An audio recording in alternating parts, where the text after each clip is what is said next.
Hello everyone. Welcome today. So today we are going to cover the topic of due diligence, investigation, and forensic audit. Okay. So as I told you, in the last lecture, we will be, I will be explaining the topic. I'll be taking up the previous questions. I'll be, discussing the topic, and this is how we'll proceed. And I'll first start with the due diligence.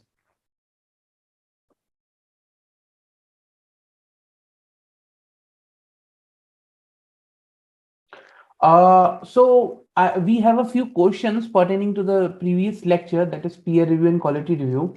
So one is on audit quality maturity model. So audit quality maturity model is as of now not part of the you can say syllabus, but yes, that is there as a part of the peer review. So peer review mentions that okay, this audit quality maturity model is required to be complied, but as of now, that is not included in the syllabus. So that's why we have kept it out of the discussions.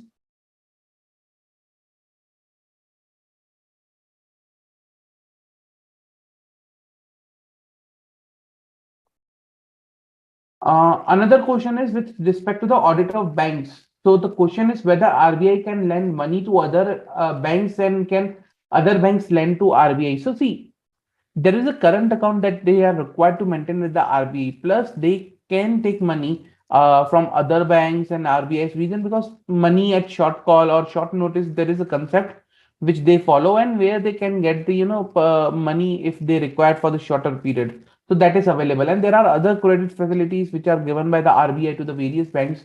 So that is not one, but there are many such facilities. So in short, yes. Any other questions before we start this particular topic from the previous lecture?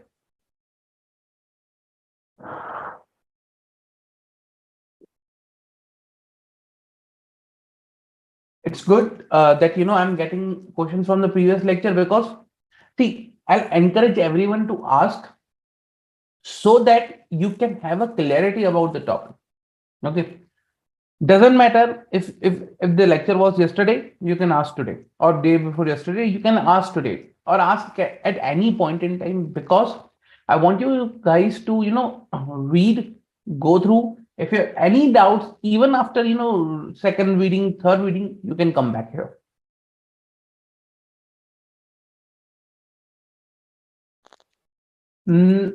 So there is one question: can RBI lend money to other than banks? Now, when we talk about other than banks, we need to specify what. Other than banks, what? But usually, other than banks, RBI do not provide any, like other than banks, RBI do not provide. RBI provides everything through banks, except for the government. Sure, Rashmi.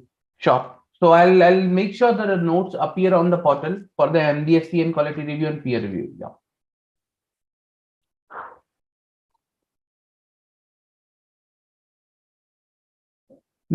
Lending money to non-banking sector by RBI? No. That is a job. See, lending money is a job of banks. RBI will not do unless and until it's the government. So they can provide some financial facilities to the government, but not to anyone else.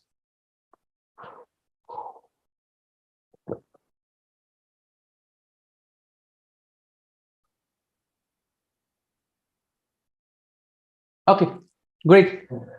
If no further queries, shall we start for today's lecture, today's topic? Okay.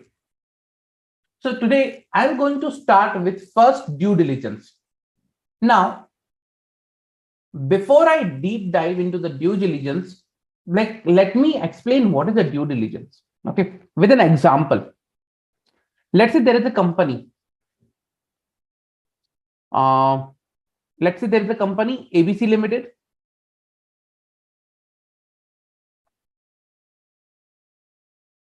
Okay. Now ABC Limited is involved in transport and logistics.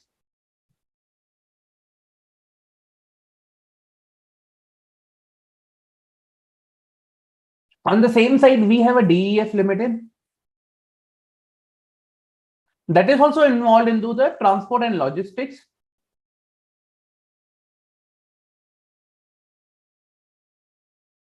Okay. Now, majority of the market share of DEF Limited is in North India. And whereas I talk about majority of the market share of ABC Limited is the Western India.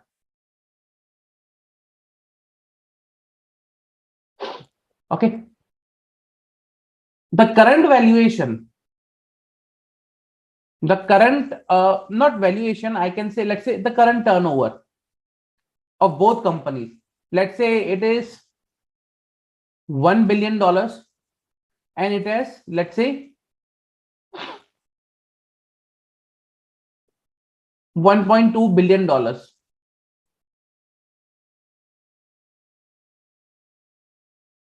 Okay. So this is the current turnover. Now, what they thought is, why don't we synergize? Why don't we amalgamate and create a new company which will cover Western India, Northern India, and that will together will generate more profit, more revenue. So they both are looking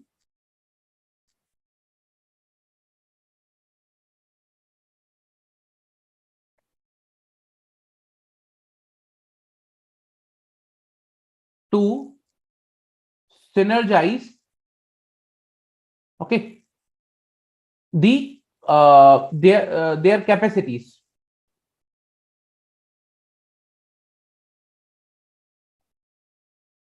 Now, how can they do that? By either, amalgamating, by merger, takeovers, and whatever the procedures available are. Now, the point is, before they enter into a transaction, before they synergize, a prudent and rational investment or the shareholders of, let's say, DEF Limited, what they will check, or the rational, shareholders of ABC Limited, what they will check, they will verify whether it is worth, what you can say, like to have the company, or whether it's worth to merge, whether it is fine or not. Just for an example, let's say once ABC is there, DEF there, they are merging. Okay, so they plan for merge.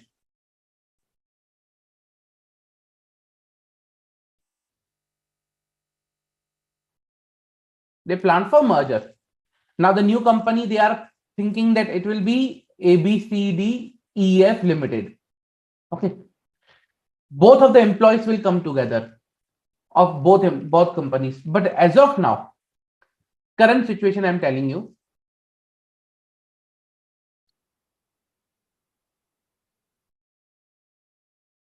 ABC employees, DEF employees, just current situation from the employees or workforce side. So I'm just covering one of the area which is personal. Okay. Now in personal or workforce side, evolution of workforce, what they identified is,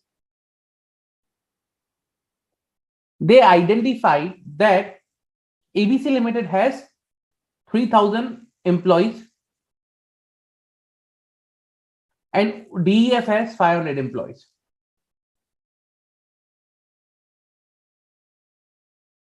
The major difference between both of the companies with respect to the employees is DEF Limited and ABC Limited. Okay, the ABC Limited is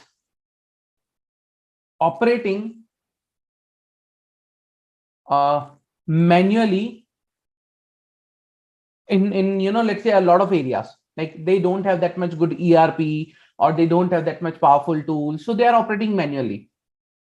ABC Limited is operating manually. However, DEF Limited is more automated and advanced in operations, or advanced in operations. Okay, so that's why they have a less employees, 3,000 employees, they have a more employees. Number two,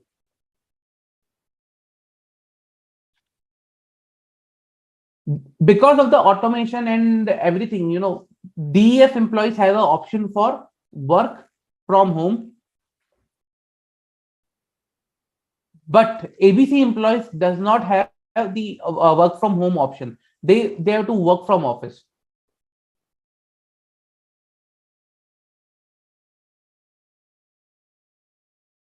Now the average salary for ABC employees, let's say for example, same grade, same pay, same grade, same, let's say a manager in ABC and the manager in DEF, the average salary for a person, okay, is, let's say, rupees 70,000 per month for a manager,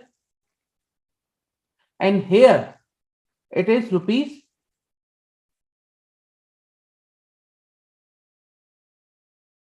let's say, 90,000 per month, okay, for a manager.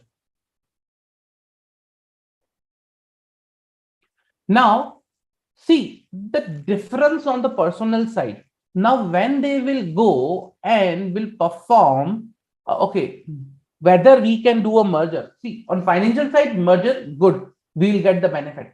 But practically, the underlying things, whether allow us to merge the company, it's not only the books and the financial which are seen before merging. It's the operations, it's the environment, workplace, legal systems. A lot of things are there. And one of the example is personal.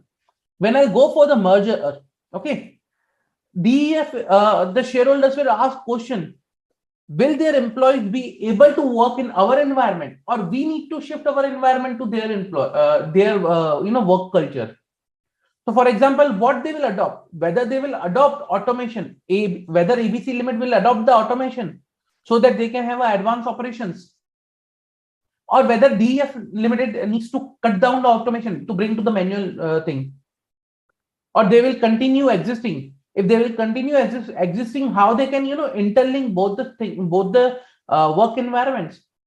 Otherwise, they will not get the synergy. So the biggest problem is to align these things. Okay.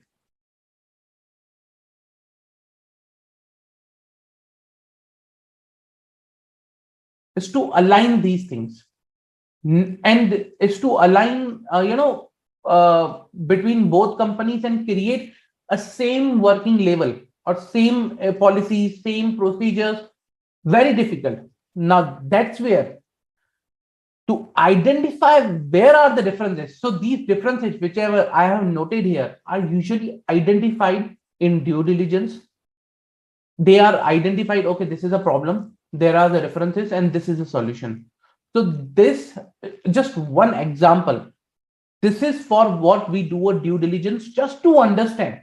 On books, papers, financial, good, balance sheet, you can merge, but practically, is it possible to merge? That is a role of due diligence. Okay, so when I talk about due diligence,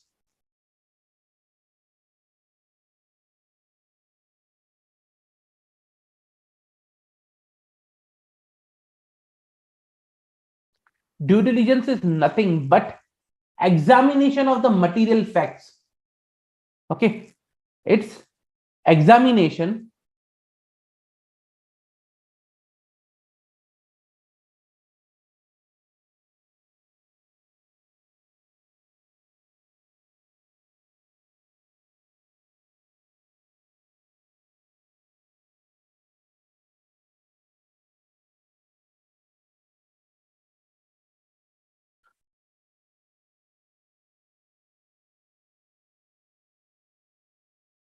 examination of material facts. Now the question is, examination for which purpose? What is the purpose of examination? Okay, so the purpose of examination over here,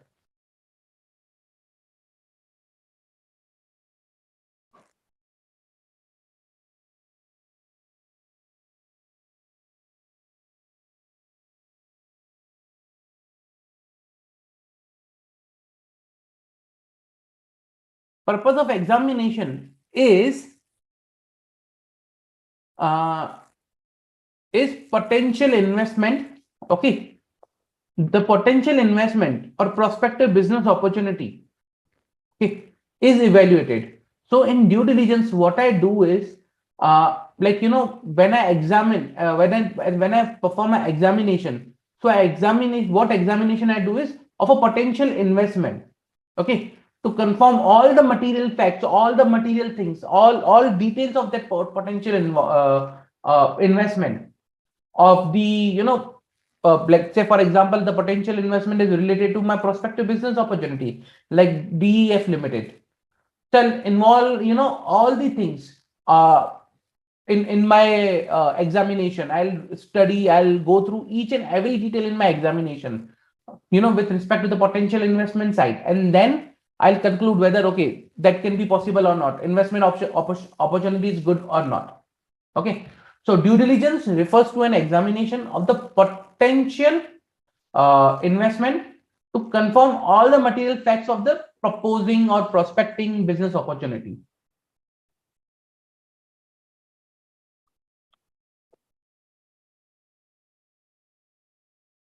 So, purpose of examination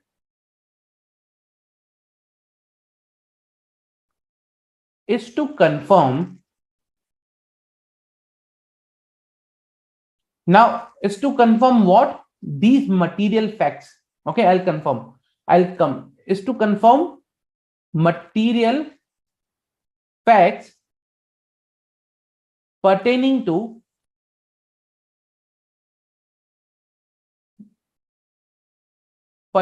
the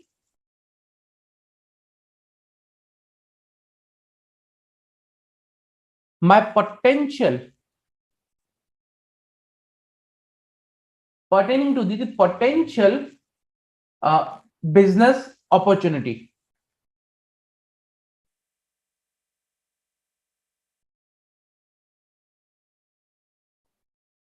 Okay, so to confirm all material facts of the prospective business opportunity.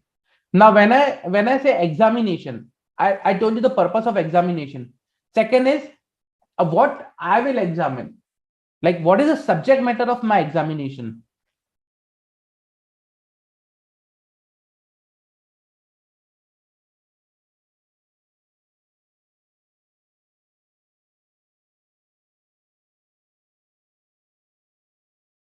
Okay, the subject matter of my examination will be my potential investment, where I'm going to invest. Now, the third thing is material facts. I'm using this word like, okay, I need to confirm material facts, but what are material facts? What do I mean by material facts? When I talk about material facts means financial, non-financial records, both financial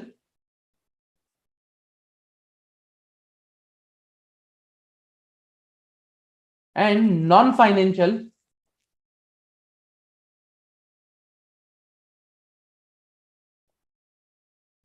non-financial records, of the particular potential investment or potential business opportunity. Of potential business opportunity or potential investment. So I will check financial and non-financial records, and non-financial like this way. This is a non-financial, like work from home policy of employees, work from office home policy of employees. That is non-financial. So I'll verify all the things to understand whether the like the facts that were presented to us for the potential business opportunity are correct or not. Clear? Any doubt till now? This is the basic and the purpose of the due diligence. I perform due diligence to understand whatever investment I'm going to do is worthwhile, is good, plus the details that has been shared to me are correct or not. Let's say tomorrow ABC comes and says, okay, no, you merge with me, you take over me, and your business will grow double folded. Is it possible actually? On okay, financials say yes, but in actually ground practicality, is it possible? That due diligence will help me to understand.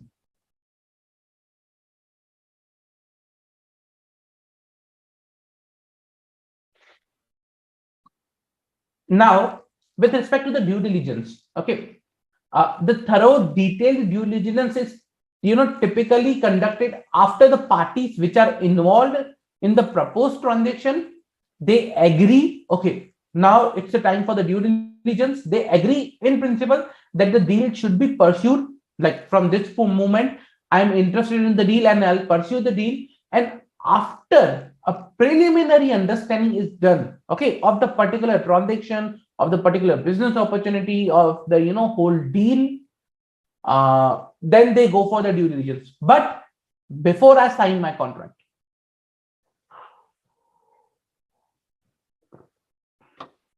so I'll just tell you the phases in a particular deal, or you can say in evaluating the business opportunities or business investment opportunities.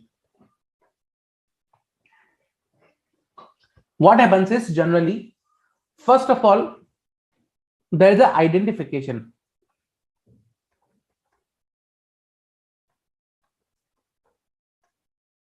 of potential business opportunity. That is, they identify what is the potential business opportunity available.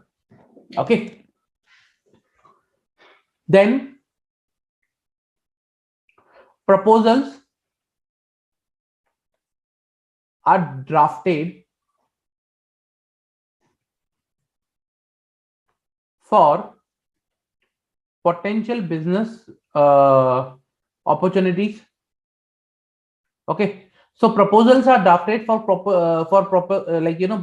potential business opportunities. Like, what will be the scenario is, let's say, okay, ABC Limited will come.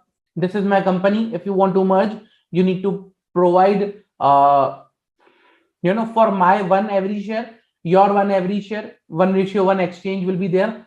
You need to provide to my shareholders. So proposals will be drafted.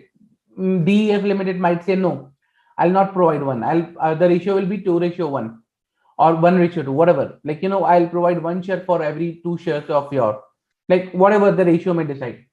Plus, I will provide this much cash and all those things. So proposals are drafted. What thing to be taken, what thing not to be taken. Let's say, for example, ABC Limited is having a subsidiary, so they want to keep the subsidiary out. Okay, they have some intangibles, brands, trademark. They want to keep that out. So only business is required to be taken. Assets are only required to be taken. Liabilities to be kept out. So proposals are drafted on that way. Once the proposals are drafted, usually what happens is, discussions and negotiations happen.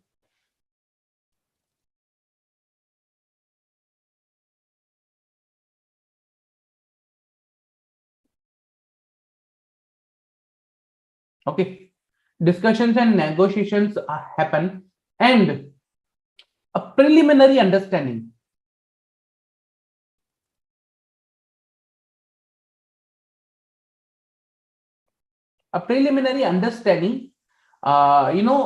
is reached, or the parties involved in the proposed transaction agree in principle. Okay,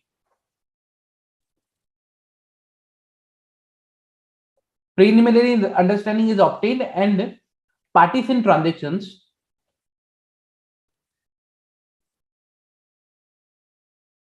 in principally they agree to the deal. Okay, in principle they agree to the deal. Now, post this, both of the parties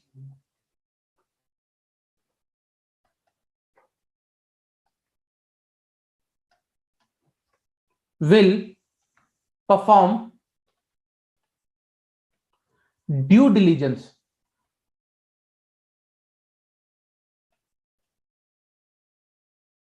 through their respective peoples appointed in this behalf. So both of the parties will perform due diligence based on the respective parties they have hired, or what you can say, they have appointed in this behalf. Post due diligence, like once a report of the due diligence will be available. So based on the due diligence report, what will happen is, deal will be re-evaluated based on due diligence conducted. Now there is one more area I just want to tell you, very trending in the due diligence, that is the ESG or environment, social, and governance related due diligence. Yes, so ESG related due diligence. Now why ESG related due diligence? Reason because simple. Today, let's say for example, your company manufactures some chemicals which generate a lot of waste. So when a ESG related due diligence is done, you will come to know, no, this company has an impact on environment, and there are chances that in future that may have to, there will be an impact on their business model. Okay, because their company as of now is releasing a lot of pollutants. Although today they have a license, they are a very, they have a very high carbon emissions. So in future, it may happen that, it will become difficult for them to sustain this business model, because going forward, every company is focusing on zero carbon emission. Okay, or carbon negative basically. So this will be not possible for this particular company. So this company might pay huge taxes, green taxes or sort of things, carbon emission taxes or something like that. Okay, even there are certain countries where there's a carbon taxation. So if you have a good carbon release, you pay a good amount of tax. Okay, green tax, which they call. So basically, those countries will like, you cannot expand to those countries because your company is a very good carbon emission company. So a due diligence is carried out to understand whether from the environmental point of view this deal is good or not. You cannot identify that is from the financials. You cannot identify the carbon emission from sales. Even you cannot identify the carbon emissions, the environmental related things, social related things from the just looking to the financials and books of record. You need to go and perform the deep dive in the business, in the entity, how it works, process level, ground level, and then you can understand. So the deal is re-evaluated based on the due diligence was it conducted. And the re-evaluation, after the re-evaluation, okay, whatever deal has been finalized. So discussions happen, ratios changes, things moves out. Sometimes, deals goes off the table, not required now because due diligence report is not good. So whatever happens, either it will be accepted, either it will be rejected. So based on the discussions,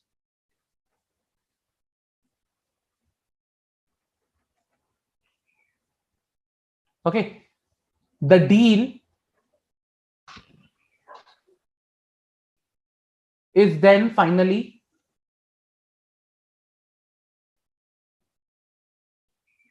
signed. Okay, that is the whole due diligence. That's where the due diligence come into the picture. But that's the whole process of a particular business opportunity deal, from identification to the signing. And now where your due diligence lies. So the due diligence is here, this particular phase.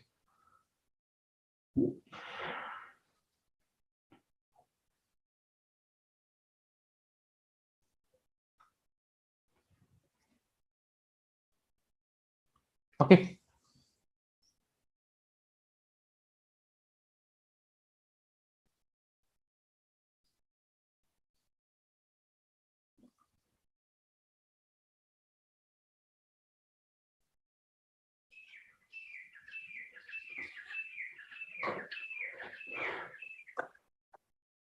Any doubt till now?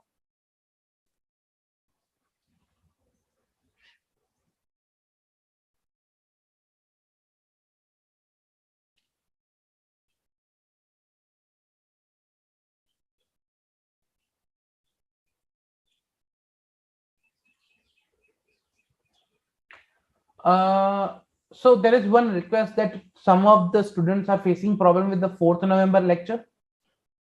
Yes, I will take up the matter and I'll see what is the issue. I think there can be some issue with the YouTube settings, but let me check. I think, but however, if you go on the app, the mobile app, or the portal, BOS portal, I think the lectures is available on that. But there is some issue with respect to the YouTube, so I'll look into that. Yeah.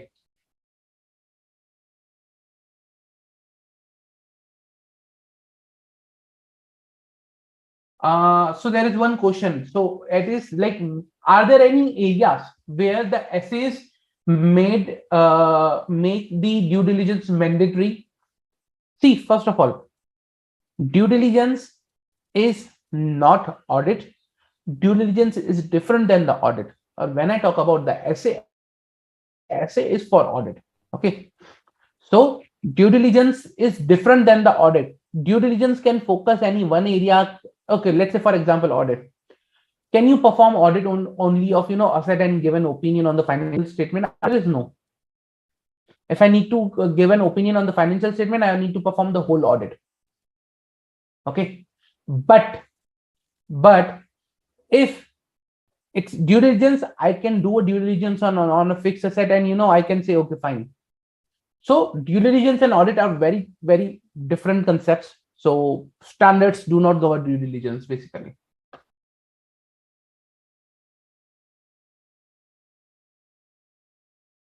Now there is one question: can payment of taxes only compensate the loss to the environment? That is altogether different topic. And now I'll not comment on the environmental things, and I'm pro environmentalist. Things are different, and this is different. Yeah.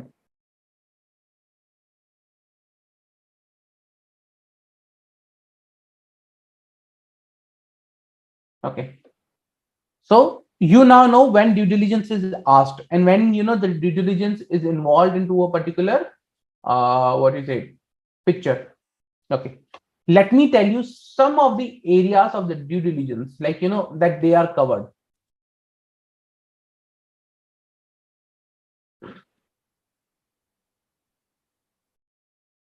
So I'll write it down over here, the areas for the due diligence which are covered.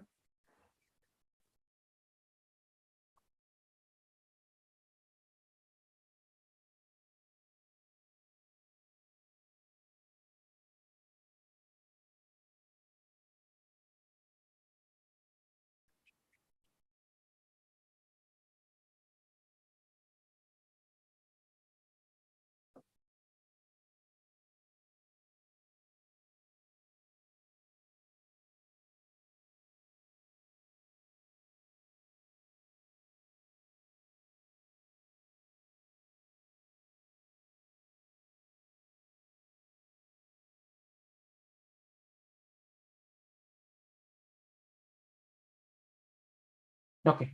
So some of the due diligence areas I'll highlight over here are commercial operation related due diligence. Okay. Then financial due diligence. Okay. Then you can say personal related due diligence. Then you have tax related due diligence. Then you have information system related due diligence. You have legal related due diligence, environment related due diligence, workplace environment related due diligence. So these are the type of due diligence that you can have basically. Okay. Let me bring this to somewhat below.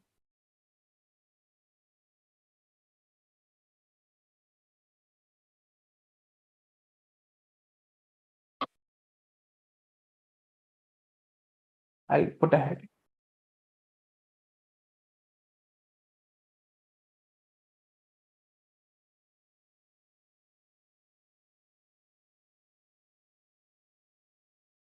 So commercial operation basically covers, evaluates the commercial operation side. Financial due diligence covers the books and account and financial information side. Tax due diligence covers the effect of the tax transaction. IT system due diligence cover, the IT systems related things. Legal due diligence, evaluate the legal law side of a particular transaction. Work environment, we saw policies, whistleblower, everything. Personal, we saw personal related. So these are the certain type of due diligence or areas in the due diligence. And when I talk about the financial due diligence, okay, what things are covered in a particular financial due diligence? Now, this was, I think, one of the questions in exam also, financial due diligence. I'll just put it here.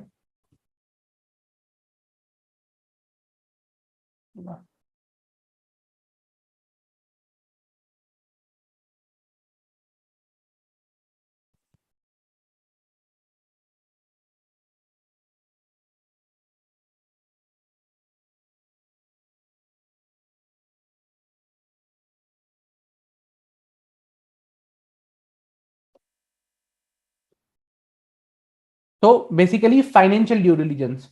The areas that financial due diligence covers is my brief history of the company. Okay. So I look into the brief history of the company. Then I look into the accounting policies. I look into the financial statement, taxation matters, cash flow projection, financial projections, management and employees, statutory compliances. So I look into these all, financial due diligence side in a financial due diligence. And basically, if I talk about financial due diligence takes 3 to 6 months, usually 3 to 6 months to complete, the detailed, what you can say, financial due diligence of a particular company or particular deal.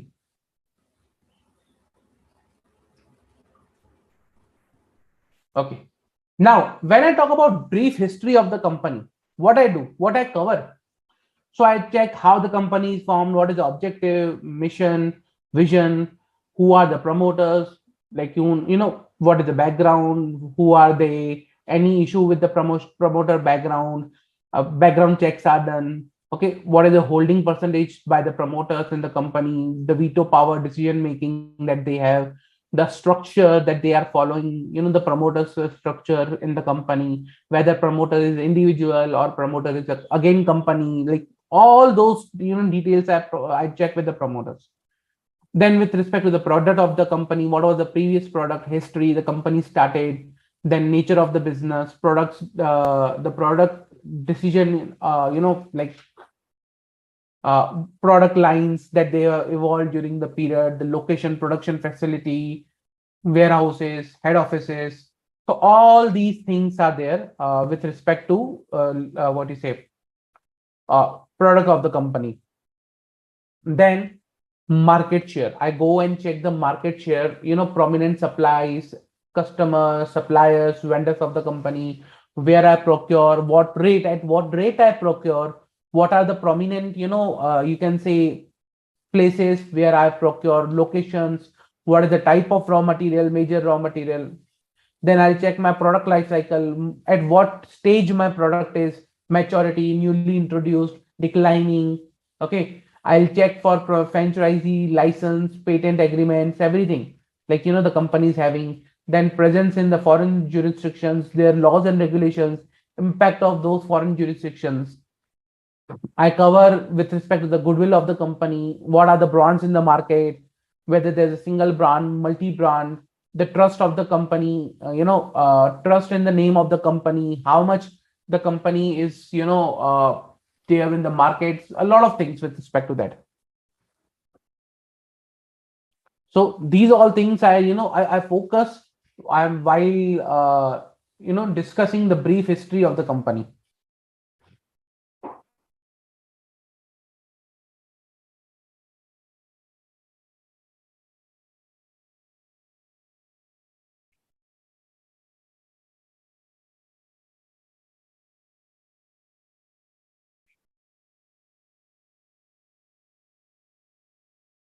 Any doubt till now?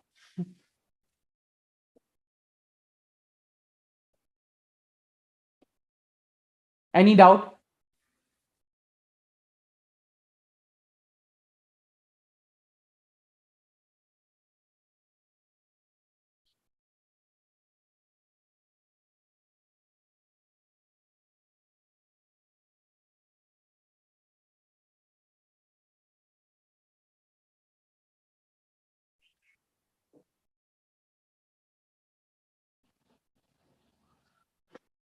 Okay, so the question is whether NDS is applicable to the company. Yes, we check. So see, this is when I do the financial due diligence, I check the statutory compliances, accounting policies, financial statement, all these areas I check. Okay, and like as I said, everything is checked in detail, more detail than the audit. Correct. So on the basis of the due diligence, the parties knows the exact position of the business.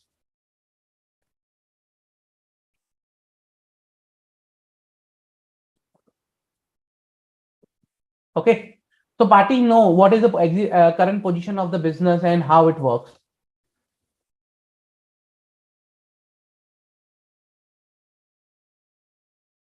So that was the brief, background for like one of the area, brief history of the company. As I told you, like, nature of business, location, employment, everything, accounting policies, the effect of recent changes in accounting policies.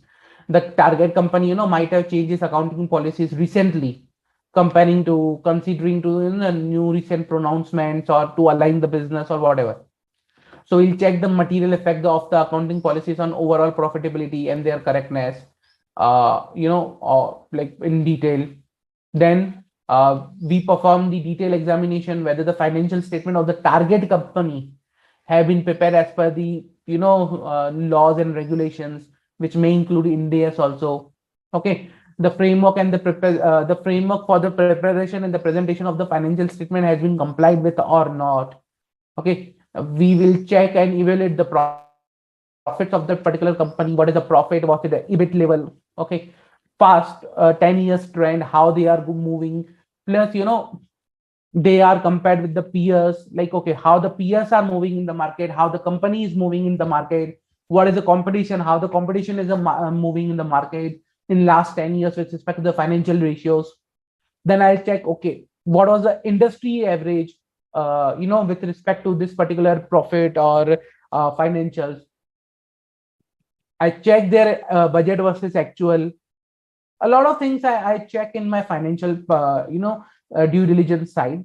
Not only one, but there are many things which I verify. Okay. I check for the statutory compliances. A lot of things are there with respect to each and every area, basically. So accounting policies, as I told you, material effect, quantification of the material effect. So that is with respect to the accounting policies that I verify.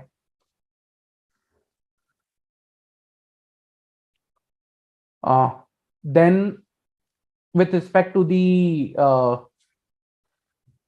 as I told you, I perform a detailed financial statement level review. Okay. So detailed financial statement level review helps me to understand the current position of the company, the applicability statutes, the requirements of the company, everything. So I check what is the asset, liability, income, expenditure, okay, other financial information which is given in my financial statement, annual reports. I go and I verify whether uh, the company is appropriately disclosing their financial statements, appropriately presenting their financial statements. So all those details I go and verify with respect to the financial statements.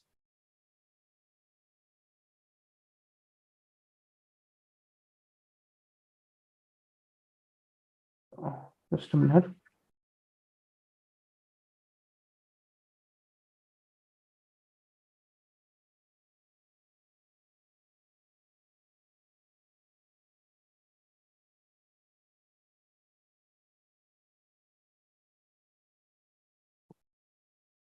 Then I go and I check for the hidden liabilities. Very important part is hidden liabilities. Reason because hidden liabilities are something that that may impact what you can say your transaction deals and due diligence result in a very tremendous way. For example, let's say we were not aware about any existing litigation that is going on against the company with respect to a particular property or particular trademark brand, or with respect to any of the product that was going on with on the name of company. So verification of hidden liabilities helps us to identify such scenarios where we are required to look into details with respect to some liabilities, pending litigations, contingent liabilities which are there. We review then taxation matters. Now taxation matters, what we check in the taxation matters, what is the compliance with the taxation laws, any non-compliance with the taxation laws, any outstanding demands with respect to the taxation laws. Okay, pending litigations, again over there also we check for the pending litigations.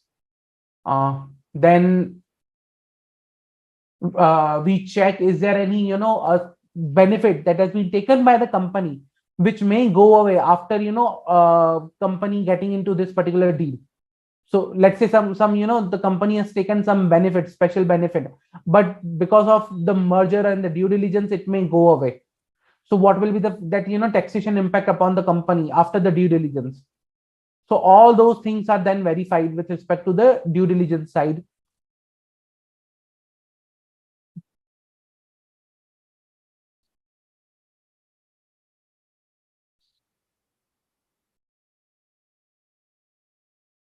Then I review the cash flow related, current cash flow position, comparative cash flow positions. I see prediction of the cash flow for the future period. Okay, what is the cash flow? I divide my cash flow. What is the investing activity cash flow, free cash flows from my operating activities. I verify, like what was the last year's cash flow, how much additional I'm predicting this time from the cash flow side. A lot of things are there with respect to the cash flow also that I need to check before I involve myself into the due diligence, or before I issue a due diligence report basically. So this will take a detailed analysis of a cash flow, detailed analysis I'll say, because cash flow is something that's very critical to the due diligence. Reason because in due diligence, like cash flow is something which can help you to identify what will be your company's position in upcoming days. For example, you have a cash flow of 20 lakhs, only operational activity. Okay, only operational activity related 20 lakhs cash flow. So now you see, okay, last year it was 40 lakhs, industry average was 60 lakhs. XYZ limited company, that is your peer, okay, in the market or competitor, is having 75 lakhs rupees cash flow. Your year estimate was rupees 80 lakhs. So then you will check, okay, whether 20 lakhs is good. My peer is having 75, industry average is 70 or 60. Last year my operational activity cash flow was 40 lakh rupees. This time I have only 20 lakh. Next year I estimate 80 lakh rupees. So in projected financials, next year 80, this year 20, last year 40. Do I think 20 is good? And do I think that the 80 that I'm going to have in next year is good? Very important from the cash flow point of sight, because these due diligence analysis gives you a side of understanding about the projections also that are presented, that are disclosed, what you can say, during the transactions or deal, at the time of deal.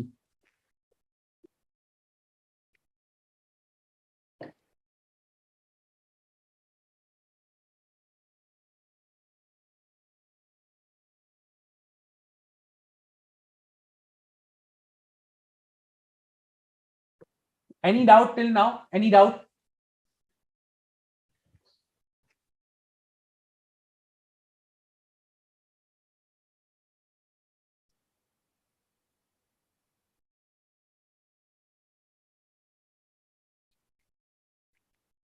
Yes, in due diligence, all the details the company has to provide to the due diligence person. To the person who will carry the due diligence, all the details are required to be provided to him. How it is different from the audit? Okay, so in audit, let's say for example, I Come to cash flow. Do you check cash flow of the peers? Do you check cash flow of the industry average, industry predictions? Do you check all those things? Somewhat yes, somewhat no. Okay. I do not check for the industry average. I may, look into to build my individual expectations for what you can say analytical procedures. But other than that, I do not. Here, I thoroughly check the industry average, industry expectations. What is the peer doing? How the peer performing? How I am performing compared to my peer and competitor.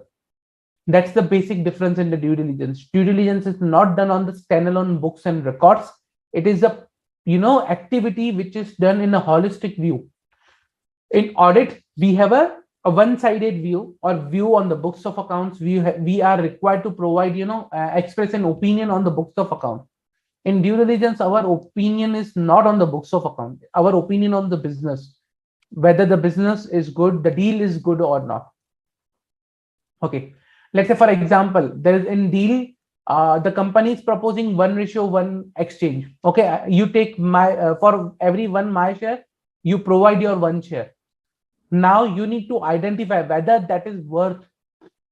So after the due diligence, you will calculate the net worth of the company again. You will perform some adjustment again, and you will calculate again the consideration price and the exchange ratio. We do not do that in our audit.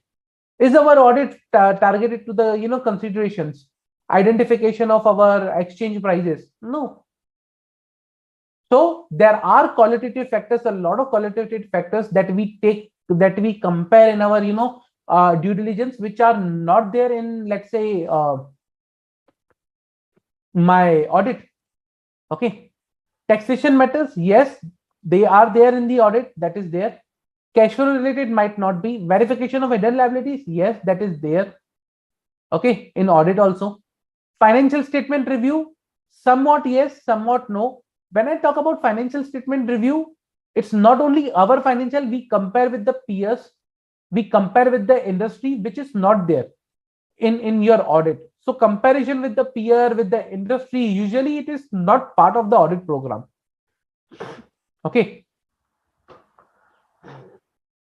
Then other information, yes, we do have reporting on the other information, but we do not express any opinion on the other information, or we do not audit the other information which is covered in your annual report.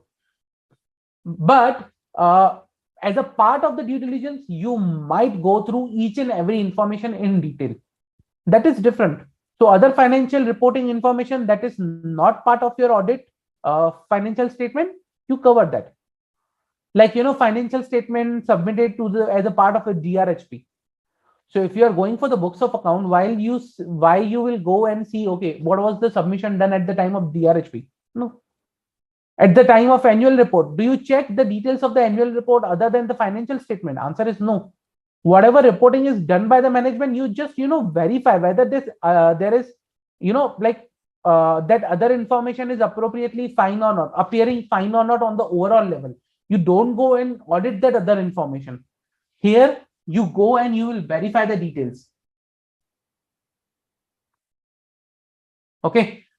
A lot of things are there which are different than the audit in your due diligence. Like as I said, cash flow. So comparison with the peers, industry average standards. Okay, comparative positions, predictions. We do not check predictions in our audit, but the predictions are looked into from the point of view of my due diligence. Very important. Comparisons usually for the cash flow are not looked into, but from the due diligence point of sight, again, they are very important. So that is some differences with due diligence and audit, area wise I'm talking about.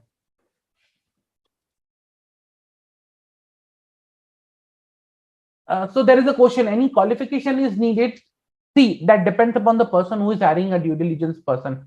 So if the due diligence is more onto the background on the taxation matters, then a tax expert would be required. Again, yeah, a chartered accountant will be much more expert in the tax.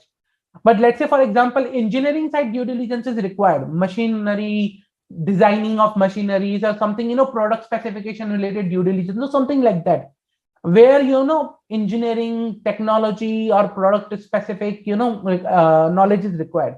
So a person who might be expert in that particular side will be appointed as a person. Chartered engineer, okay, can be appointed for that particular area. But for financial related, we will be appointed like a chartered accountant will be preferred, something like that. So it depends upon the area of the due diligence, it depends upon the objective of the due diligence, and depends upon the what outcome they want to achieve from the due diligence.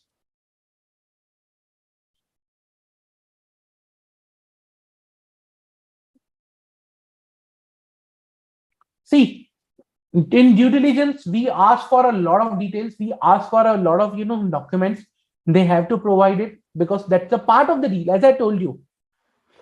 And in its start also, once the preliminary understanding is obtained, both parties will perform due diligence and they will agree to it. They will agree to the due diligence. Otherwise, you cannot consider a due diligence because there is no statutory requirement. So how will you compel the targeted company to provide you the data? That is a part of the agreement. So the preliminary understanding that is obtained contains one of the clause, okay, the due diligence will be performed from our side and you need to cooperate, you need to provide all the details. That will be the part of the agreement of the that particular transaction or arrangement or the merger that they are going to take. And as a part of the agreement, they need to comply with. So they have to provide all the details and documents to that. And from there, we need to identify whether there are any hidden liabilities or not. Commitment to any vendors, guarantees, comfort letters, agreement, contracts to indemnify the loss and damages, pending litigation, tax liabilities, agreement to buy back, something like that.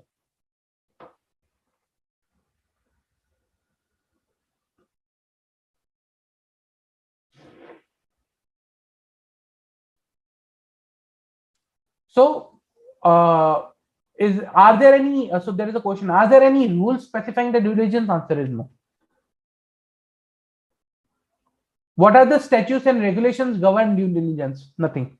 The due diligence is governed by basically the object and the agreement that has been decided between the parties and the person who is performing the due diligence. There is no specific law or specific act or provisions for the due diligence. See, due diligence is not carried by regulatory authorities. It's not carried for the regulatory authorities.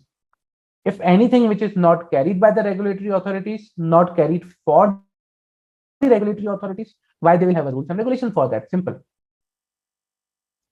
Due diligence is something carried by the at the request of the companies, parties in the transaction. Okay. And accordingly, their rules, or you can say the subject matter, or how to perform the due diligence, reporting, everything, it decided by them.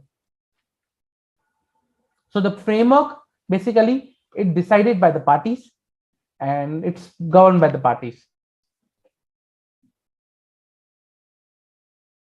Any questions? Any further questions?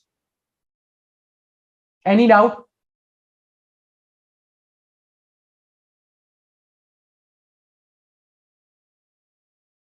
Any doubt?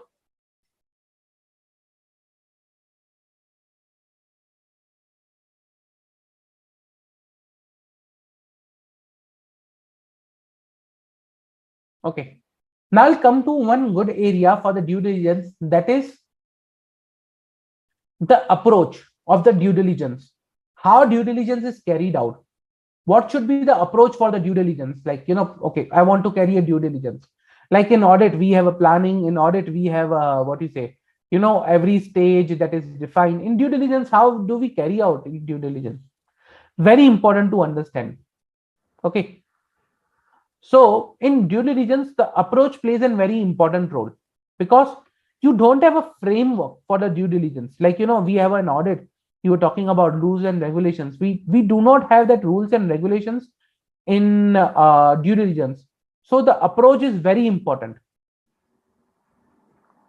Okay, what approach we are following, what we are currently doing, how we are doing it. It's very important to analyze that approach. and that, if the approach is correct, then we are very good with the due diligence. Otherwise, it may happen that, we may not be able to achieve our objective. Okay. So basically what is the scenario is, uh, every due diligence should have a unique strategy. It is not a standard defined strategy that will apply one stock to every due diligence. No. If you say there's a standard what do you say strategy I'll apply to diligence, you are wrong. You are not going to achieve your objective. So every due diligence should have a unique strategy. Okay, should have a unique strategy. Now, how it is required to done is, first of all, you need to define the scope of the due diligence, pre-due diligence period. Okay, you define the scope of the due diligence. That is the first step you do. Then that second step of the due diligence is due diligence process is performed. You plan, you perform, you execute, evaluate the result, and you revise your plan. So it's a continuous process. It's not like, you plan, now you perform, matter close. No, you plan, you perform, you evaluate the results, and then you again revise your plan. That's why I told you due diligence may take 3 to 6 months, and at times it takes a year also. So there is no defined period for a due diligence. It depends upon the strategy that you adopt for the due diligence. So you plan, perform, evaluate, revise during the due diligence. And once you are satisfied with the result, with the evidence, with the, all the evaluations you have done, you prepare a report. You prepare a report and you submit your report. But the important point is your conclusion should support the scope that has been defined. Okay, so your conclusion should be supporting the scope that has been defined during the start of the due diligence. So it should not be the case, okay, you are issuing a report that, okay, everything is fine, everything is good, but your scope, okay, initially scope was to identify whether there are any contingent liabilities or not, and you finally comment, okay, the balance sheet and P&L looks good. No, your scope was to report upon the contingent liability. Your report should look, okay, whether there are any contingent liabilities or not, and you can say, okay, we haven't identified any contingent liabilities, or we have identified. So your concluding report should support the scope. That is very important in case of a due diligence. Any doubt till now for the due diligence? Any doubt?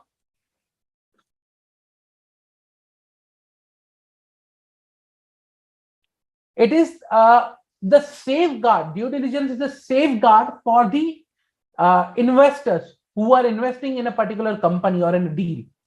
It's process for the safeguarding the investors.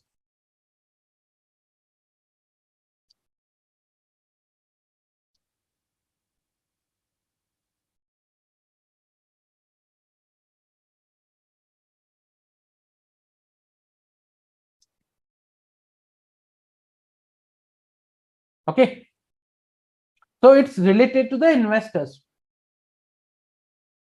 What I suggest is, guys, let's take a quick 10-minute break. Okay, and then after the break we'll continue back and we'll cover the rest of the portion. I know I'm giving a break bit earlier today, but let's take a quick 10-minute break, and I'll gather back after the break, and then we can continue again. Okay.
Hello, guys.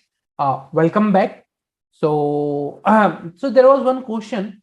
Now, these guidelines, or not guidelines, but these areas that we are discussing for the due diligence point of view, where they are enumerated, how we are, discussing these.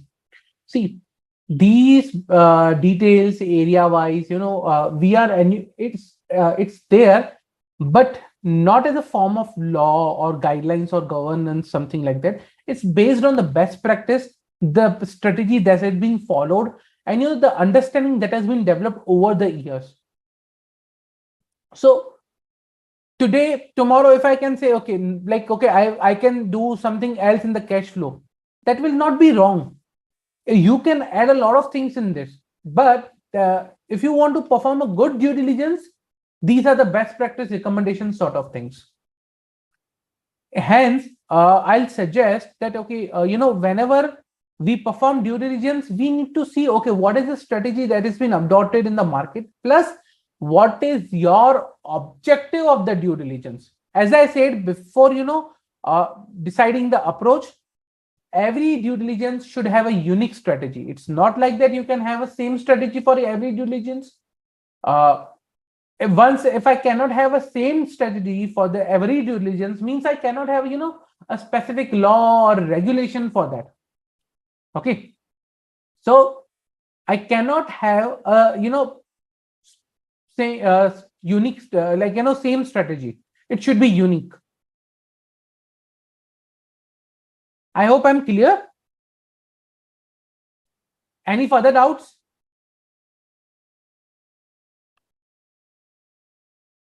Any further doubts?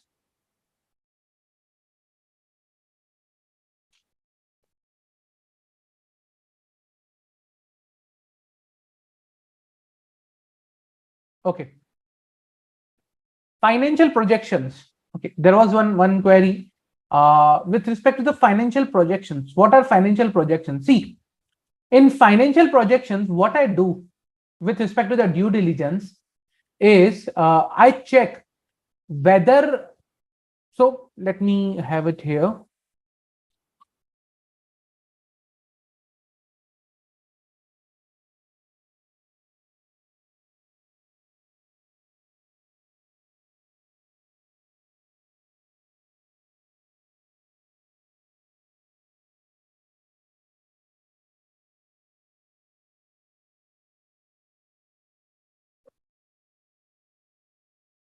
Okay, financial projections or future projections, we call them. So to perform the due diligence of the financial projections, what you need to do is, first of all, you need to understand what are these future projections. What is the subject matter of these future projections? For example, future projections of cash flow, of sales, profit, turnover, market demand, whatever. What is the subject matter of that future projection that you are going to review? Okay. Then, second, you need to understand the assumptions and the estimates that are made in these future projections.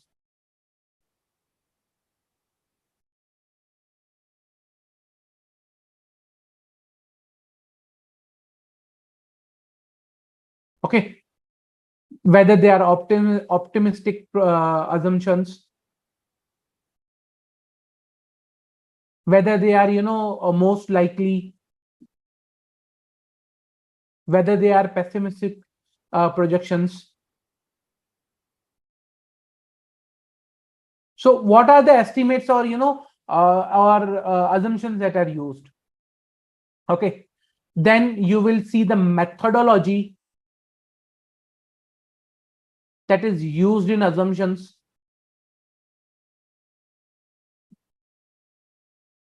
Okay. Or in derivation of these estimates.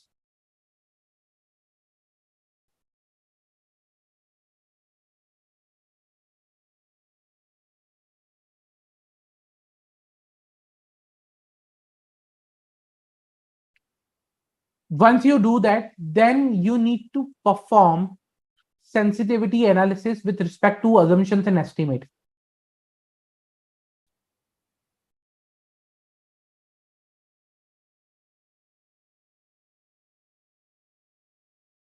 Sensitivity analysis will give you which is the assumption which is very critical.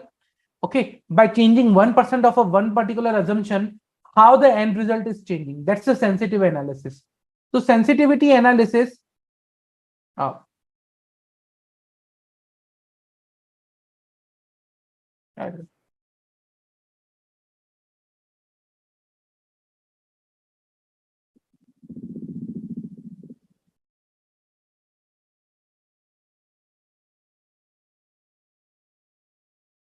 okay, so sensitivity analysis will provide that, okay, how much your outcome is, changing based on change in one particular assumption or estimate. So that will help you to understand your outcome and the impact of the assumptions and estimate, and then on the basis of that you recalculate or re-verify the outcome. That is you need to do with the financial projections and assumptions.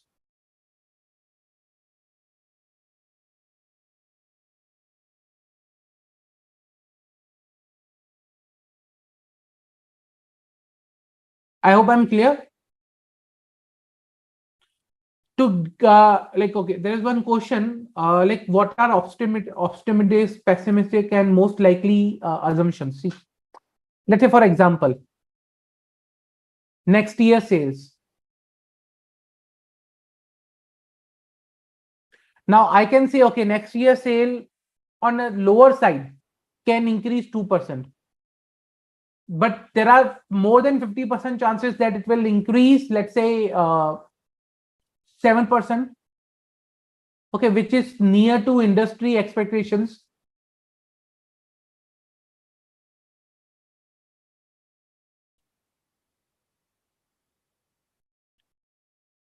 But there is another chance that I'll outperform the industry, I'll outperform the market, I'll do a lot of sales, and I'll break all the records, and I'll have achieved 15% my sales increase. So that is my pessimistic, and most likely and optimistic assumptions, basically.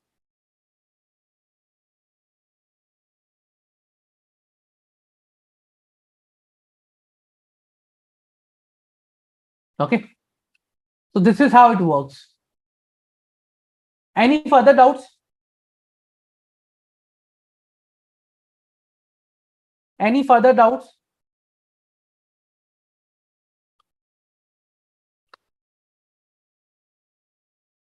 If no further doubts, let me take one question.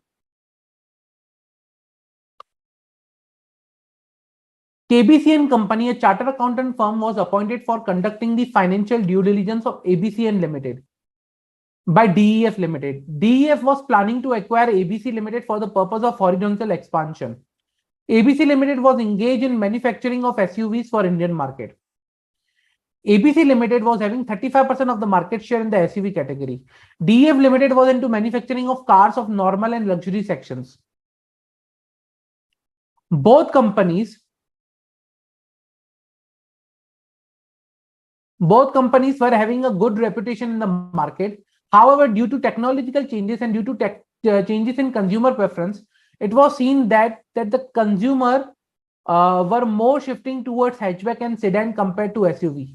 As a result, DEF Limited, before acquiring ABC Limited, decided to go for a financial due diligence, under which it is expecting that the financial due diligence auditor is required to perform due diligence for all the areas, including but not limited to future performance, company operation, management decision making. Also, Mr. K, the signing partner of KBC and Company, during his initial kickoff meeting, presented and emphasized that to the director that the strategy which is being used for the due diligence is a standard strategy defined for all the due diligence process and assignments. Also, he explained that this strategy covers all the generic areas only that are sufficient for a due diligence. Based on the standard strategy, okay, the following areas his team will be covering in the due diligence. That is brief history, accounting policies, review of financial statement, financial projections, statutory compliance. However, the directors of DEF Limited were also insisting to cover the following areas like cash flow, taxation, management, and employees. However, the signing partner denied including the same, as these cannot be part of the due diligence because these are not covered in the generic areas which are part of the standard strategy. Moreover, Mr. K also explained that while conducting the due diligence, the team will predict that the fraud has occurred in the company. This will help the team to be alert to even small details. So, based on that, you need to answer. Question number 1. You, as a part of the due diligence team, kindly clear things which all areas can be covered in the due diligence. So, your options are these. Like, yes, like these areas can be included in the due diligence as they are also critical areas. No, in general, cash flow cannot be included in the due diligence uh, as it is the responsibility of the management, and due diligence auditor should not comment on the management areas. No, in general, taxation should not be included in the due diligence and it's not in material and important area. No, in general, management and employees should not be included in the due diligence as they are not material and important, and same can be ignored. So the areas we are talking about are the areas cash flow, taxation, management, and employees. Can these areas be covered in the due diligence? Pretty simple.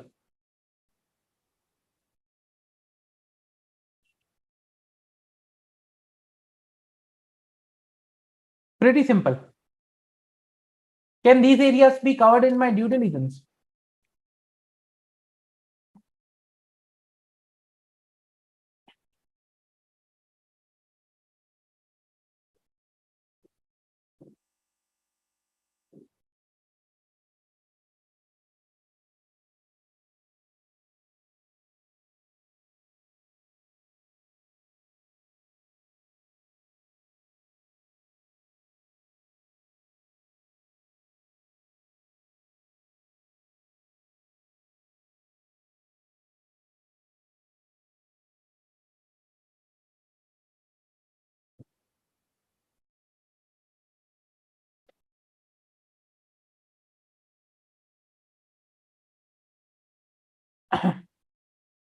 So yes, uh, generally here all the areas can be covered. It's not like that you cannot cover. All the areas can be covered. So A will be the correct answer.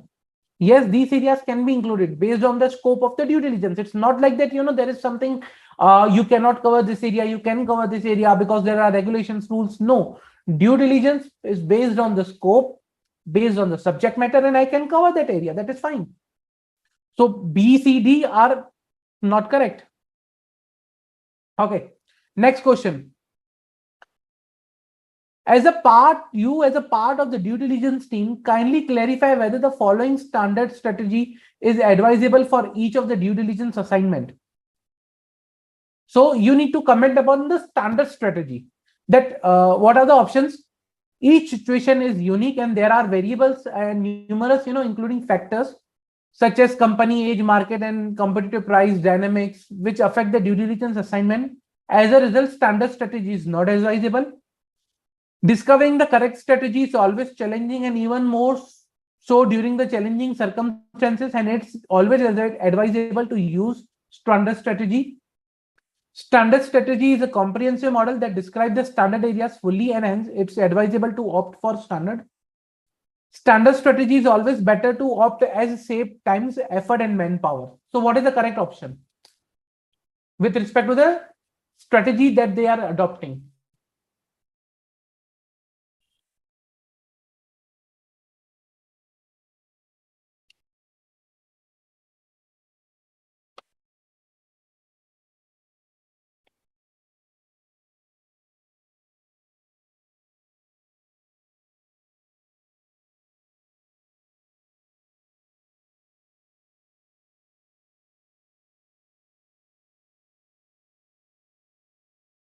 Come on, guys, pretty easy. Good. So the correct answer is A. Each situation is a unique one and they require a different strategy. As I told you, standard is not a good thing for due diligence, trust me. Okay, so standard strategy not a good choice for a due diligence.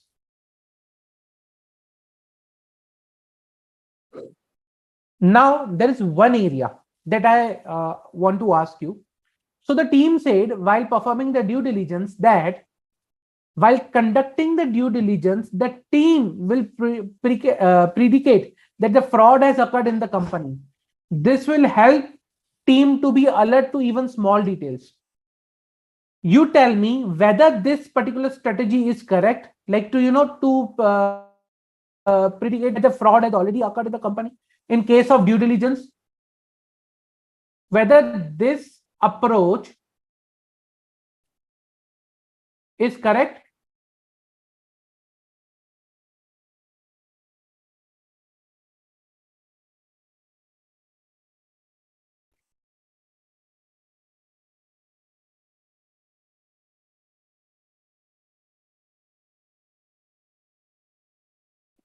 Whether this approach is correct. And whatever your answer is, yes, no, also mention the reason why this approach is not correct.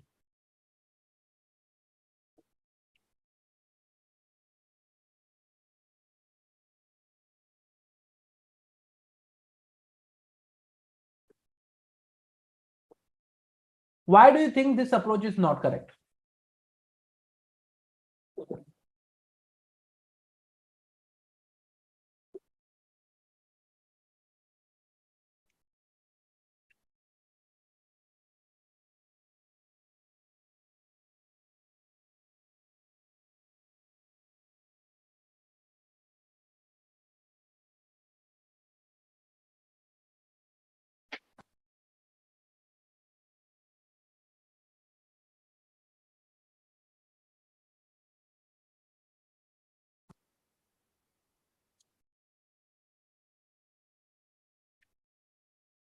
Why do you think this approach is not correct?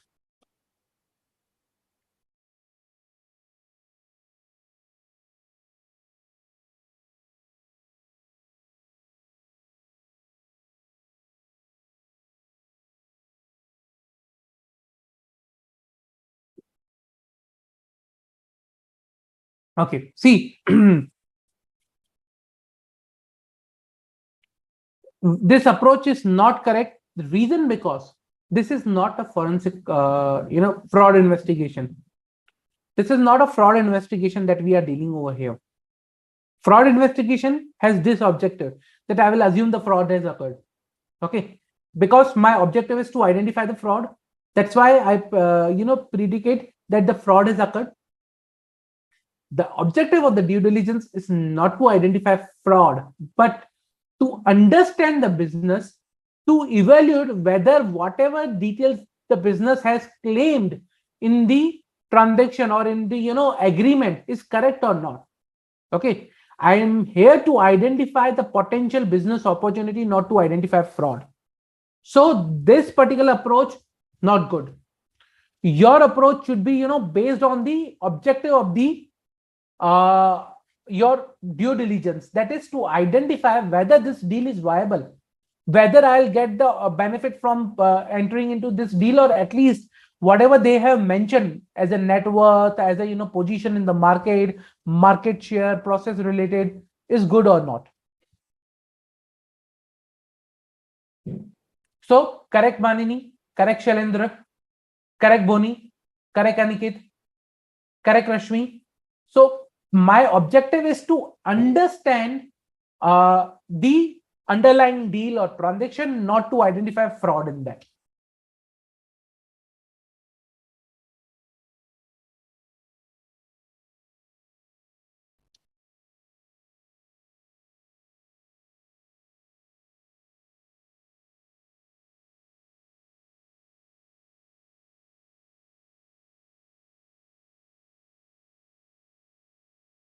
Any further doubts? Any further doubts?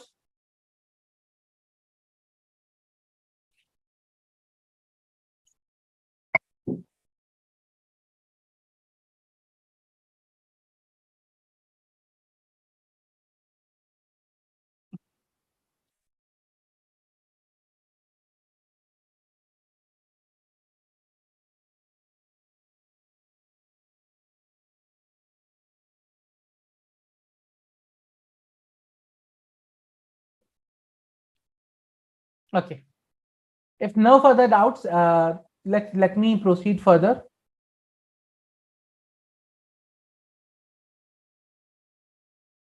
Okay.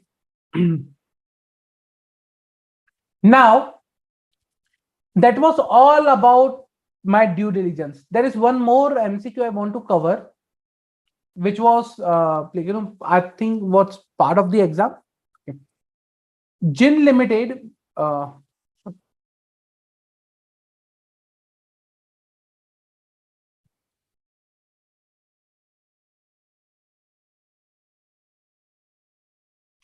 Gin Limited, which is based in Mumbai, is in the business of manufacturing leather products in 1995 and wants to acquire OM Leather Private Limited, which is based in Pune and engage in the business of selling leather products manufactured by different companies.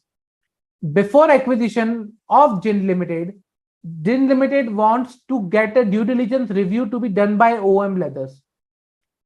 Gin Limited appointed SNS associate for conducting the overall due diligence of OM Leathers. During the review, the accountant asked OM Leather to provide financial projections of the company for next 5 years. But OM Leathers refused to provide the same and claimed that the financial projections are not part of the due diligence review. Whether the objection raised by the OM Leather is correct, give your reasons. The objection raised by OM Leather is correct as due diligence does not include review of financial projection.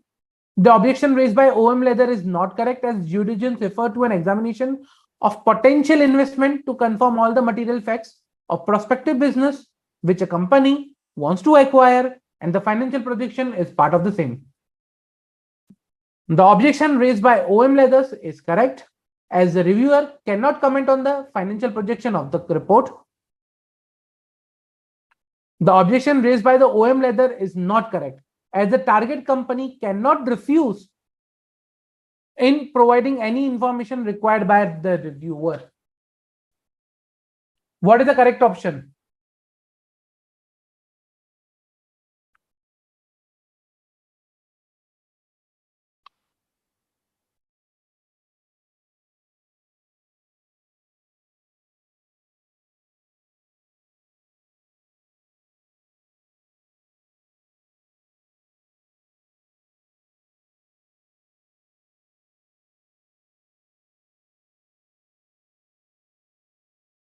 What is the correct option?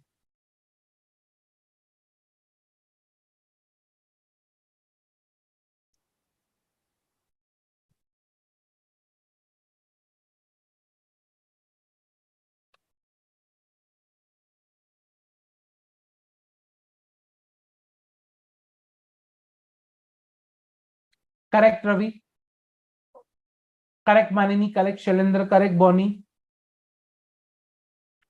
Correct, Ranvijay. Correct, Rashmi.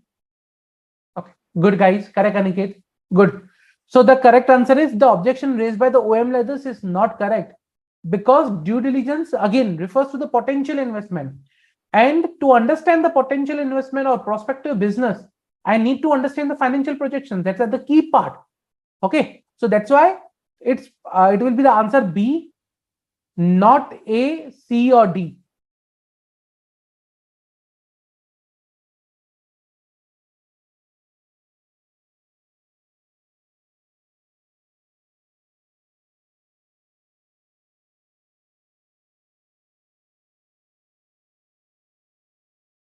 Okay, now uh, I'll shift to a new topic that was all about the due diligence that we discussed. Any doubt with respect to the any of the area of the due diligence before I start the next part?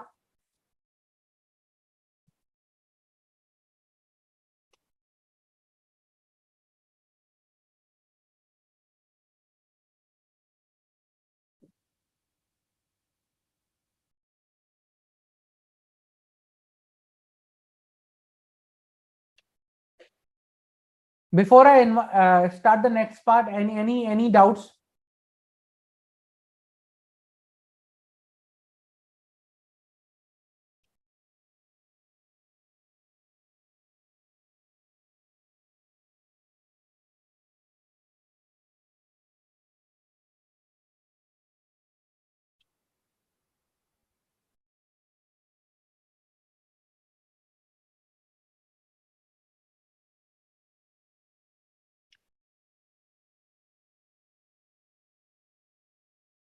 Okay.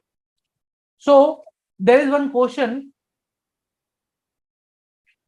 what precautions we should take while doing the due diligence?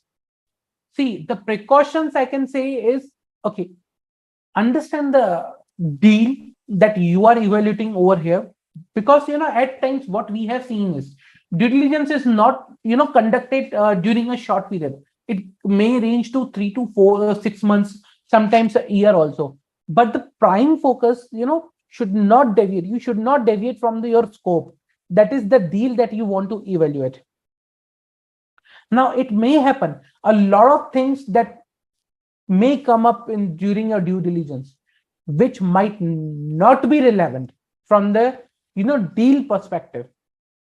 So that's very important and very critical to understand what you want to see, what you don't want to see in a due diligence.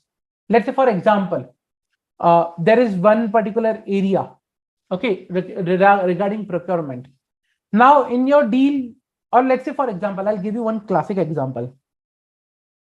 There was a deal which was going on in the market. I'll not name of the companies, but there was a deal which was going on in the market for acquisition of a particular company. Okay, it was an IT company, social media. So there was a deal going on that, okay, someone committed and they will purchase the platform, and the due diligence was happening. So now the thing is, your deal is to purchase the platform, the social media platform. Okay, you want to have a stake in social media platform. From the part of due diligence, what you will see, whether the revenue that is being generated from the social media platform is good, whether that has in good scope, future regulatory compliance and everything, all those things. Now let's say, for example, okay, let's say for hypothetical example, I go and I check, let's say, whether this social media that I'm going to purchase, or the platform that I'm going to purchase, okay, is like preferred, or like what you say, by any political party, or is any political party is using as their preferred way of communication, or some areas or something like that, which is not part of the original deal. Or what was the history of the company? Let's say, for example, in history there was a case, very big case, where the company was fined. Again, whether the history is relevant, I don't know. That depends upon the particular due diligence. What is my objective? If my objective is the future, then should I look into the past that much detail? Should I go, or let's say, for example, in due diligence, is it necessary that I go 10 years before, I check all the records at the time of incorporation? What was the financial for the first year, second year, I do the audit of those transactions? Not necessary. What I will do, I will check, okay, whether the social media platform is good. Yes. Revenue is generated. Good. Yes. What is the future scope? Whether people are liking or not. What is the future glide path for that particular social media platform? If the platform is generating from ad revenue, whether that particular platform has that much users so that the ad revenue can be generated. Okay. Sometimes these are the issues that are discussed, okay, when I will perform the due diligence for that particular company or deal. I'll not go into the past, okay, for what was the financials 5 years ago, and I'll perform the audit of that 5 years ago financial. And let's say, for example, I performed the audit of that financials. I came across the issue that, okay, the financial in that year was incorrectly billed, or there was a misstatement in the financial, let's say, which was subsequently rectified, but there was a misstatement in that financial. Now, will that impact your due diligence? Answer is no, because your scope is different. Number two is, how do you formulate your report of due diligence? Okay, very important. Your due diligence report should contain the details relevant to your scope. If you include a lot of details in your due diligence report, let's say, for example, a lot of issues which are not relevant, it may, given it may, what you can say, lead to a cancellation of deal also. That will be misguiding on your part. So always think that whatever activity you are performing in due diligence, whatever review you are doing in your due diligence, whether that is aligned to the scope or not. Simple. Any doubts?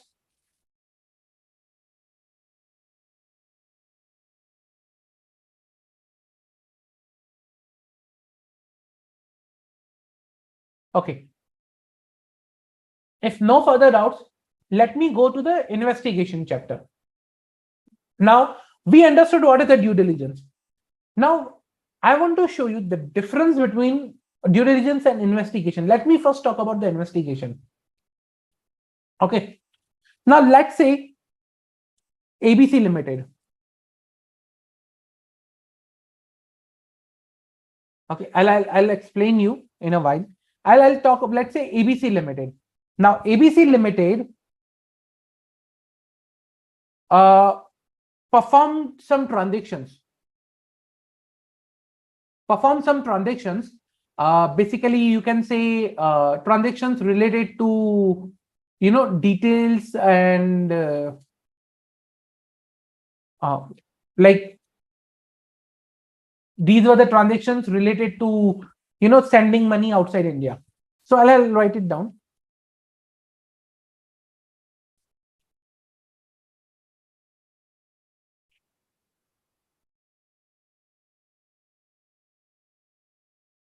ABC Limited invested in cryptocurrency and later transferred that freely outside India. Okay. To another company as their investment in that company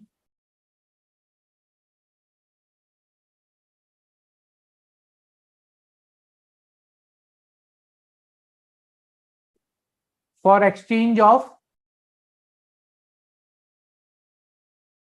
or not exchange, but for investment in that company.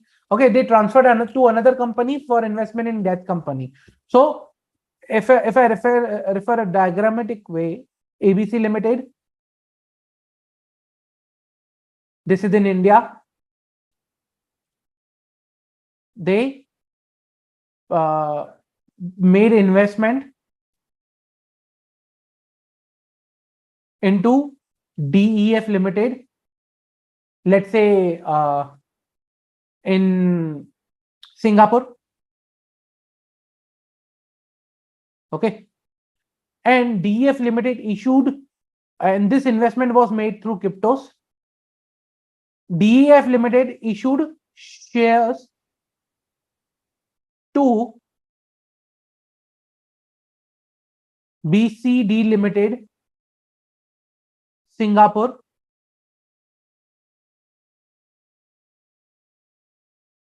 which is a wholly owned subsidiary of ABC Limited. So ABC Limited invested amount in India in crypto. They transferred that amount outside India through crypto, okay, into the DEF Limited. And then DEF Limited issued the shares to the BCD Limited, which is again, entity which is into what you say, like, a wholly owned subsidiary for the cryptos, a wholly owned subsidiary of ABC Limited. They got the shares and the amount, was paid by ABC Limited. So you can say routing of the transactions, routing the transactions. Okay. That was something related to the routing the transactions like that way. Now, in this routing of transactions, basically, what happened is ABC Limited paid the amount outside India. that whole was known as, like, this transaction usually should fall under the ambit of ODI, but they tried to, avoid that way, Now, somehow, ED came to know.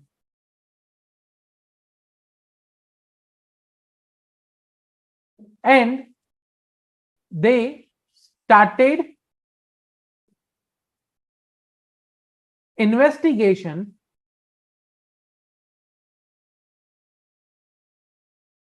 about this transaction.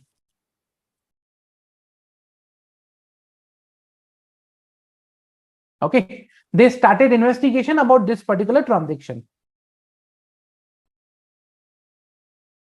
Now, understand the thing over here. Here, investigation that is being performed in this case, is basically your investigation, what you can say, like,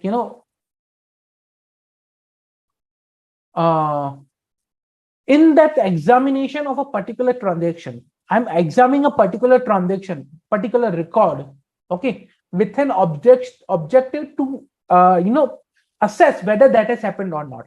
So here investigation is happening just to understand whether there was a like transaction to escape from the purview of ODI, whether there was any transaction which usually used to fall under the purview of ODI, but they have carried in such a way, okay, that they should not fall under these particular regulations. So for guys who don't know ODI, or like if it is new term for you, so that is overseas direct investment. There are RBI regulations. If you want to invest outside India, you need to comply with the overseas direct investment regulations, ODI regulations basically. Okay, means without permission of RBI, you cannot invest outside India. And if you do, you will be liable for penalties and prosecution. So here the purpose of investigation is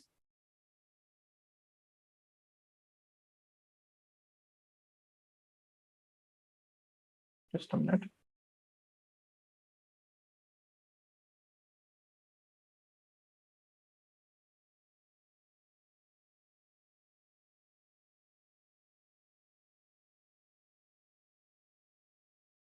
Is to, okay, the purpose of investigation for me is to examine, okay,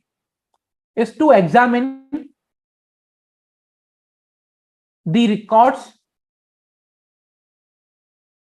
and information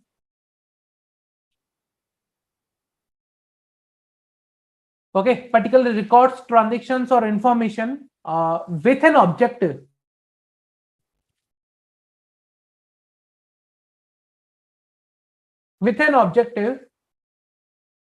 that a part or happening or assessing of a particular situation. So with an objective that, in our case, the transaction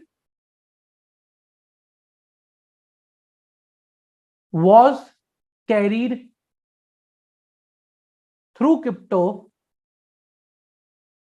to avoid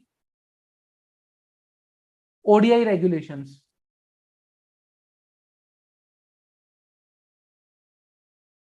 Okay, the transaction is carried through cryptos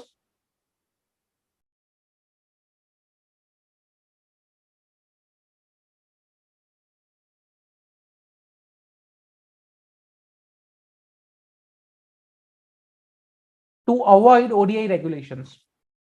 That is the objective. So I have an objective for a particular transaction over here.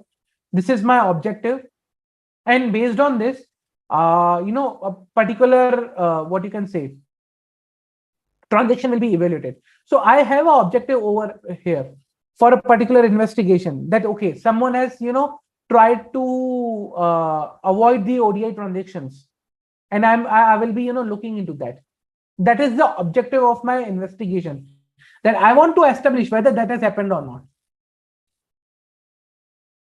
I want to establish whether that has happened or not. That's my objective over here. Clear?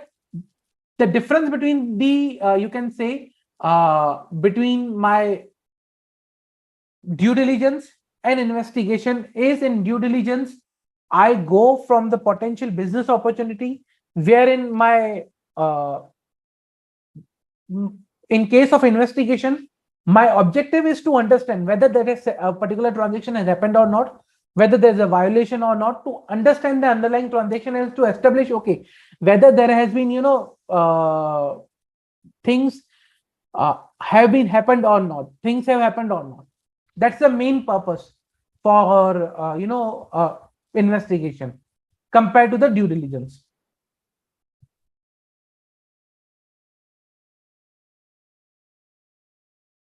Any doubt till now?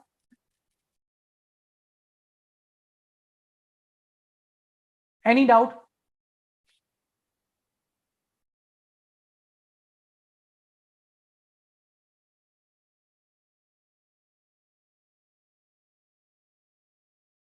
Any doubt?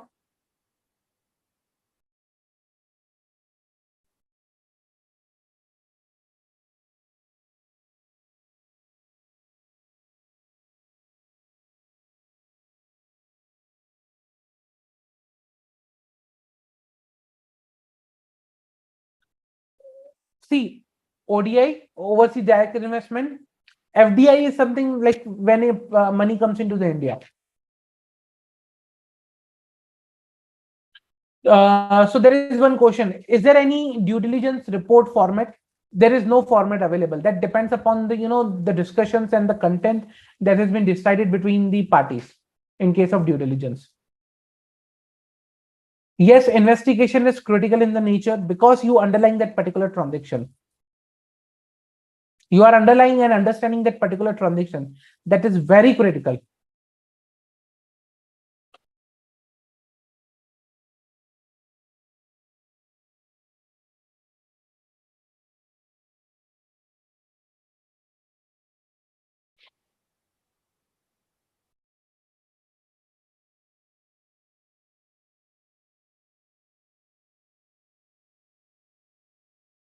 Any doubt?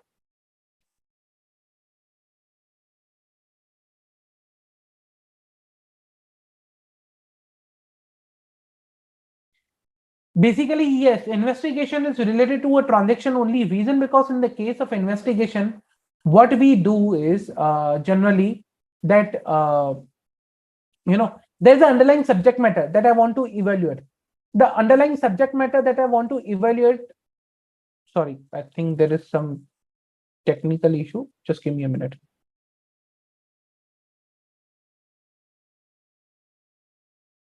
Okay, yeah. So the underlying transaction is there that I want to evaluate, and that underlying transaction, based on that, I decide whether that has happened or not. So there is some transaction establishment that is there. Not always. So is investigation carried from the mindset of fraud? Answer is no. See, investigation is not always with respect to the mindset of fraud. Investigation is to establish the fact. I do an investigation to establish whether that has happened or not. It may have happened that, okay, it's not fraudulent investigation, but it's just, investigation to understand the type of transaction. It may be, non-fraud related. So there can be both type of investigations.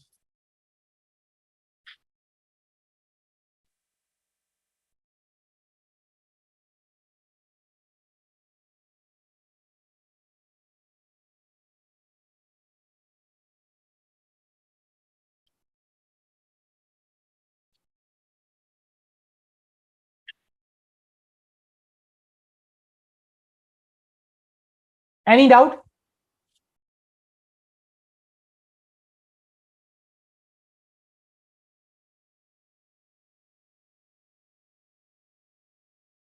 Okay. Now, let me So for investigation, there are a lot many conditions. There are a lot many provisions which comes into the picture. I'll explain one by one. But just to tell you the difference between investigation and audit also. See, investigation is different than audit. Investigation is different than due diligence. That's why they have a different word. But again, just to understand in principle, what is investigation means, I'll show you. So in investigation, my objective is to give true and to establish the fact. But in case of an audit, my objective is to establish whether the financial statements give a true and fair view or not, whether whether they are appropriate or not. I comply with the what you say, whether they comply with the framework or not. So that is the main purpose in my investigation or audit. Whereas in case of investigation, again, as I said, underlying transaction.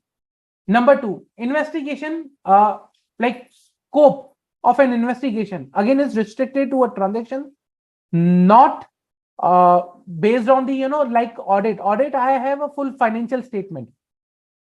But investigation, not full financial statement. It's restricted to a particular transaction or a particular event, basically. Both can be there.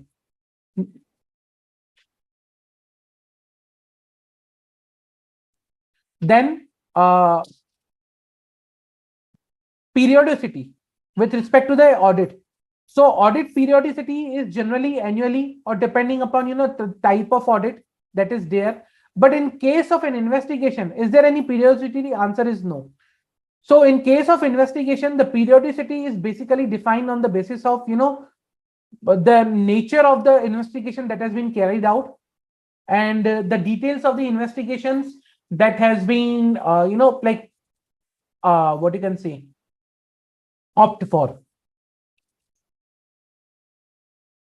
Then whether there are any limitations to the investigation, like we have inherent limitations to the audit, answer is no.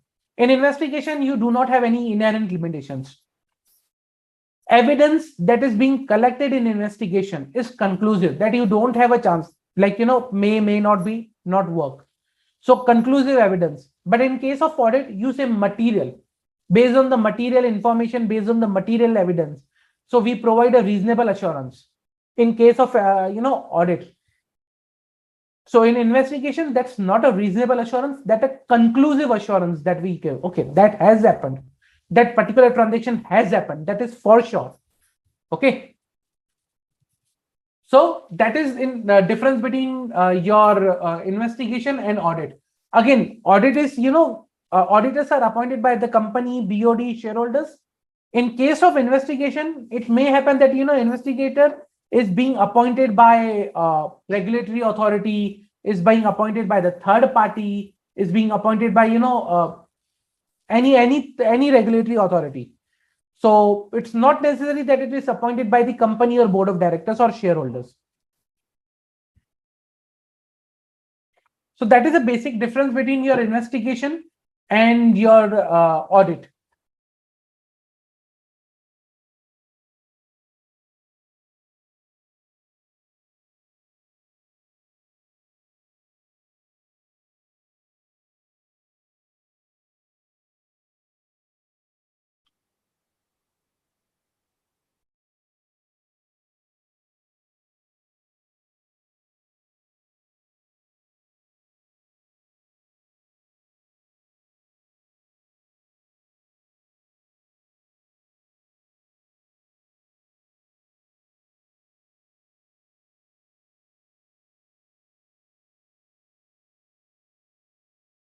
Any doubts till now? Any doubt?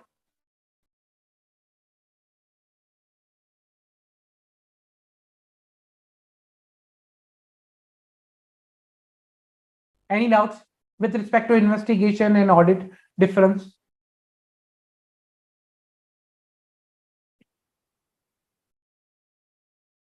So how the investigation is working, how the audit is working. it's very very critical to understand the difference between both before I go into the detail of what you say, the investigations, section by section detail of the investigation.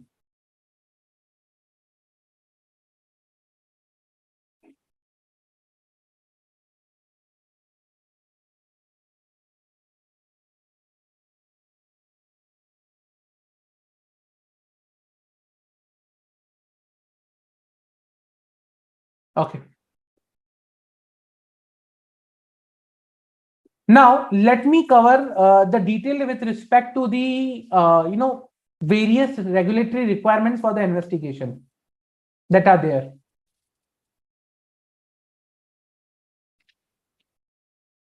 Okay. Now, usually what happens is investigator in case of an investigation, just to show you.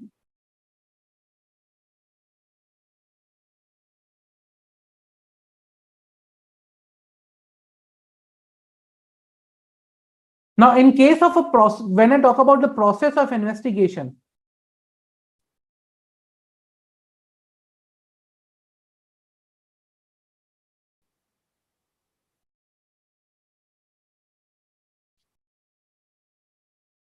okay, so there are two things we need to understand. In case of a process of an investigation, there are two things we need to understand. One, who appoints the investigator, for what investigation, okay, and for who is basically our subject matter. So let's say SEBI appointed ABC and company to investigate the ODI transaction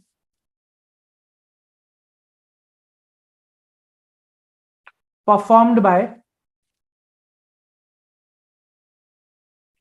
DEF Limited. Okay. Now, two things over here. SEBI is my regulatory authority who has appointed me. We are the investigators, ABC and company. DEF Limited is a, you can say, subject entity.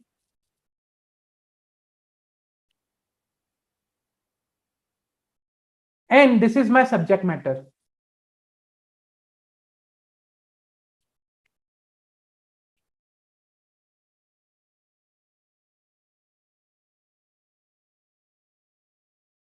Okay. So a regulatory authority appoints investigator to investigate the subject matter of the subject entity. Now, what happens is this particular, this particular subject matter, subject entity, and everything is written and documented. So this subject matter will be written and documented scope. Let's say, for example, I need to check transactions carried through crypto.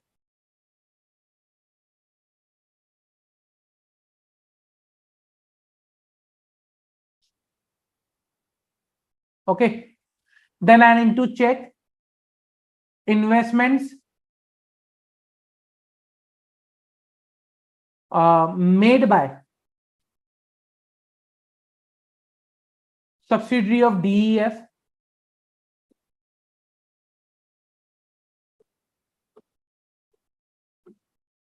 Then I need to check that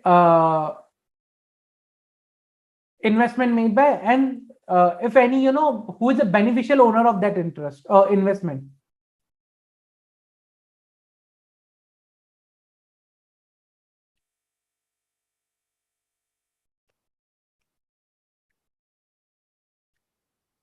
Price paid for investment. Let's say, for example, in our earlier case, we purchased investment through crypto and the shares were transferred to some other entity on our behalf. Okay. Now it is like, to just show that, some consideration was paid. The other entity will pay a token amount, not the full amount, because full amount was, or, major amount was paid through crypto. So in that case, we can compare, okay, how much amount was paid, and in front of that, what is the investment that we have received. So pride pays for the investment. These will be, some areas that may be written in my documented scope, and I will be checking these areas only. So first, I will define what is the objective and scope of the investment.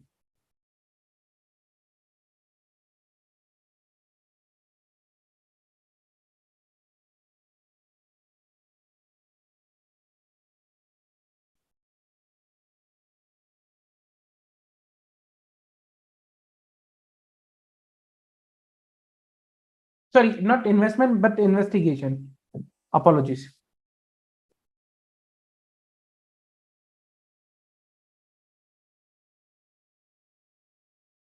So what is the objective and scope of the investigation?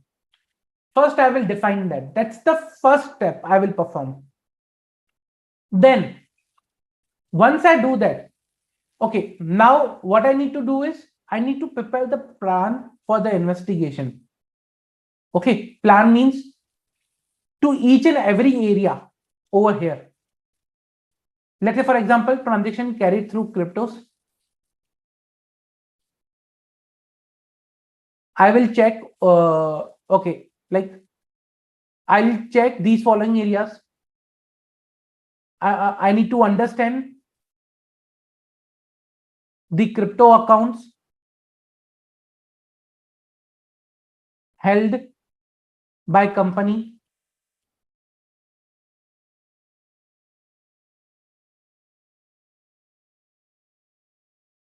amount invested in crypto during year. Okay, so I need to understand what was the amount invested in crypto during the year, previous investments,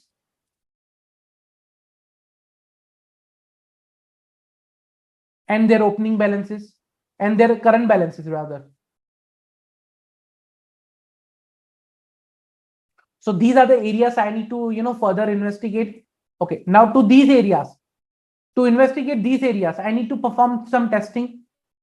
So for example, amount invested during the year in crypto, what testing I will be performing is, see, I will not perform on the sample basis because this is an investigation. I will perform full testing because my evidence is conclusive. I need to provide the conclusive evidence. So amount invested in crypto during the year, I'll check all the bank statements and records to identify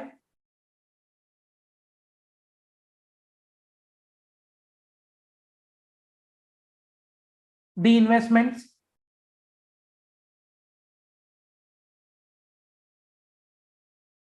So I will check bank statement records to identify the current year's investment made in the crypto. Okay, whether any transaction is there which is made in the crypto in the current year, I'll understand that transaction.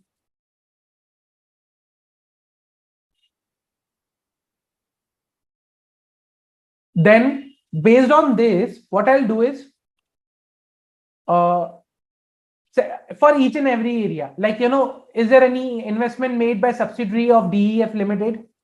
So for each and every area, I will understand, I will, plan, I will perform, okay, these are the details I need to review.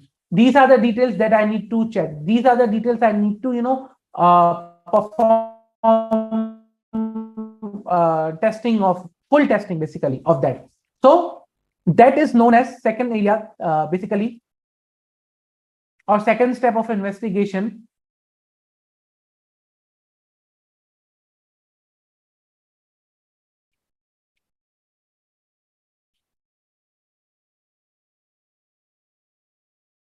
Preparing the plan or program. Okay, preparing the plan and program of the investigation. Then, based on this, what I'll do is I'll collect the evidence.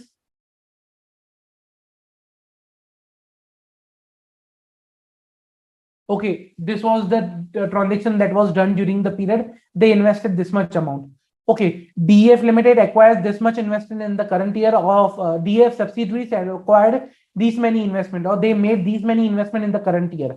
Okay, they acquired share of a Singapore company, but at a price which is substantially low than the market price of that particular shares of that particular company. So yes, I'll collect the evidence everywhere. I'll collect. I'll perform the inquiries. I'll performing the test. I'll perform the interviews. I'll collect the evidence by performing all these procedures. So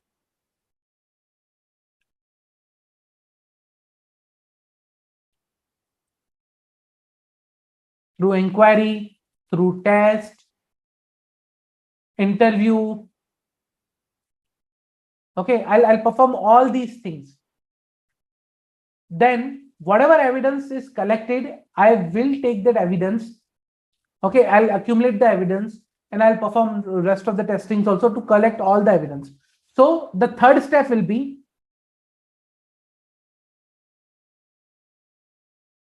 collect the evidence.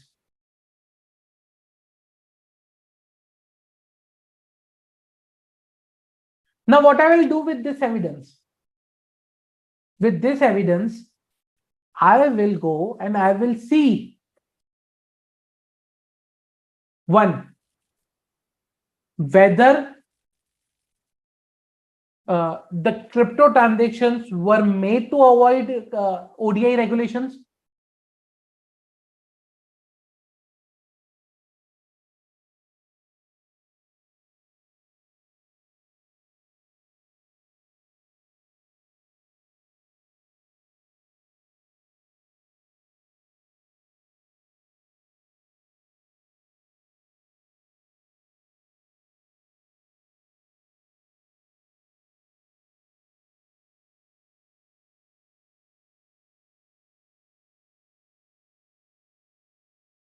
Okay, whether the crypto transactions were made to avoid the ODI regulations.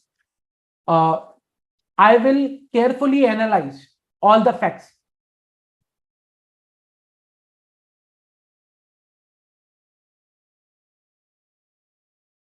I will correlate the facts.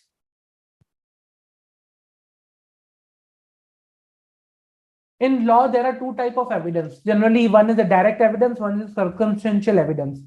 Circumstantial evidence is something, correlate you to correlate two things and you provide, okay, these were the circumstances and on the basis of this, I can say that, okay, this has happened. Connections between the evidence and the data gathered. I'll analyze the connections in evidence. I'll establish a fact.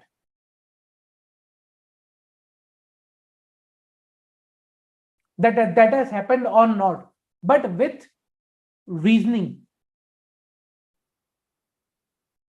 Okay, I'll establish a fact with reasoning. Okay, that has happened because of I have these evidence. I can say this has happened. That is the fourth step in my investigation. That is known as the analysis of the evidence and interpretations of findings.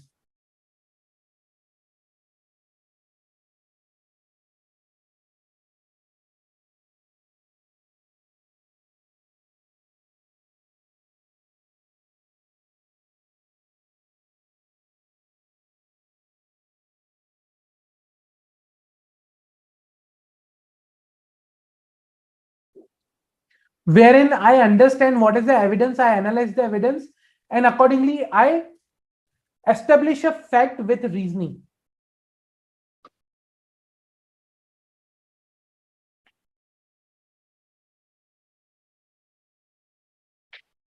Then the last step, after establishing the fact, analyzing everything, the last step is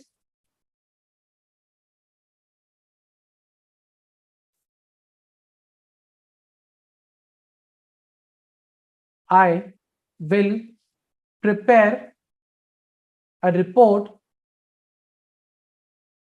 to present the analysis and establishment of fact. So I'll prepare a report wherein I'll say, okay, these are the analysis I have done, and this is the fact I came to know. The last and final step is reporting.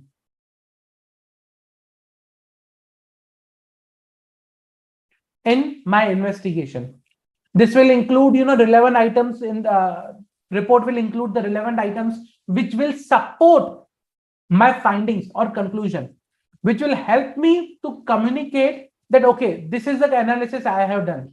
I will be using appropriate words to, to express the findings, the conclusions. It should not be, based on assumptions. My report, investigation report, should not be based on assumptions. Okay, that might have happened. Based on that, I can say I take these assumptions. No, factual evidence-based analysis and fact establishment. No assumptions. Properly communicated. I cannot have a report, okay, it might have happened. No, whether has happened or not happened.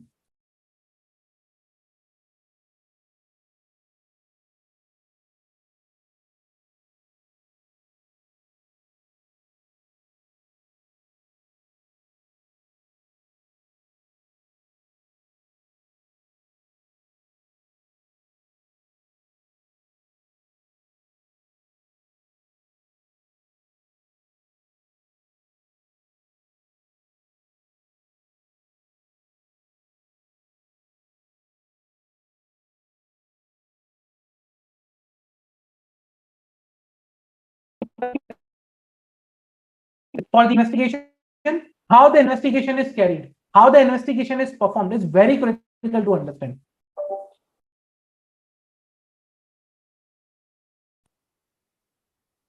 Very, very critical to understand that particular area. Reason because my report from till the start, the subject matter, appointment, and till the finalization, of my report, every step is very critical in investigation, and it's different from audit.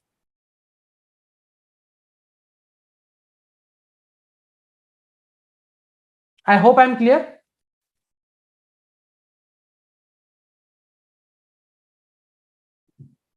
I think there is some IT issue at my place. Just give me a minute.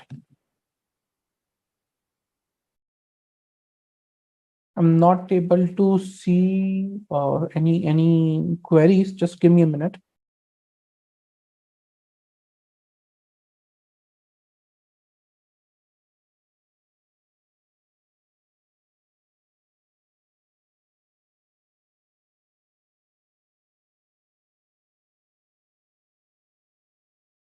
Okay, fine. I think it's,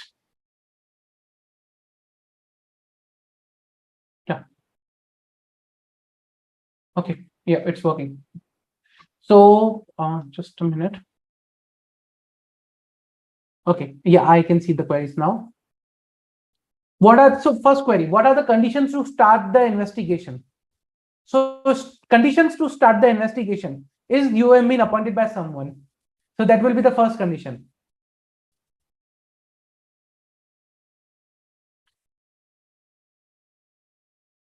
In the given example, why not forensic audit is done on the place of investigation? See, again, forensic audit is different than investigation. Why? Reason because in forensic auditing, okay, or fraud investigation, see, there are two different things. First of all, forensic accounting and fraud investigation. Forensic accounting and fraud investigation, these are two terms, different terms. Forensic accounting is to utilize the accounting technique to gather the evidence which can be used in the court of law. The word term forensic means anything that can be, admitted in the court of law. And if you use forensic accounting is something, that is a terminology wherein you use the accounting skills to gather the evidence which will be used in the court for proving the facts or establishing the fact. Okay. So that is a evidence gathering process. Just an evidence gathering, like over here, collecting the evidence. And through the use of accounting. When I talk about fraud investigation, yes, it's an investigation. It's an investigation. It's a fraud investigation, basically.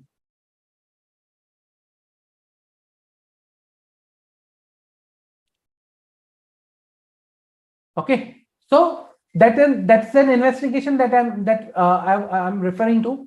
So there is a difference between forensic accounting and fraud investigation. Okay. Second, then are there any specific sections which govern the investigations? Yes, I'm going to discuss now.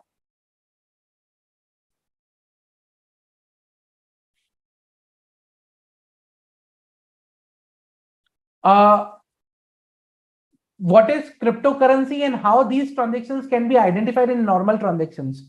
See, again, there are a lot many factors involved in the cryptocurrency transactions. I could say, like it's not a simple thing to identify.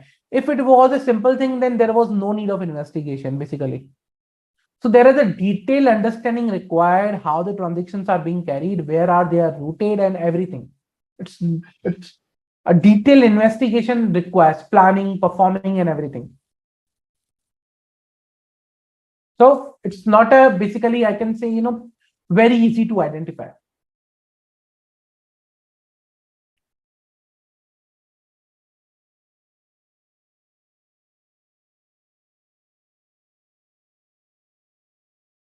Any doubt till now? Any doubt? Other doubts?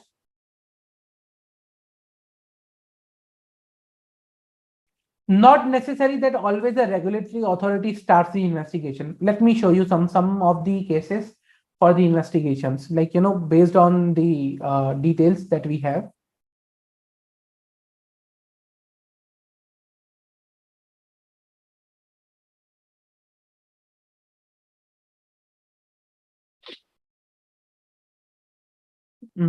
Let me.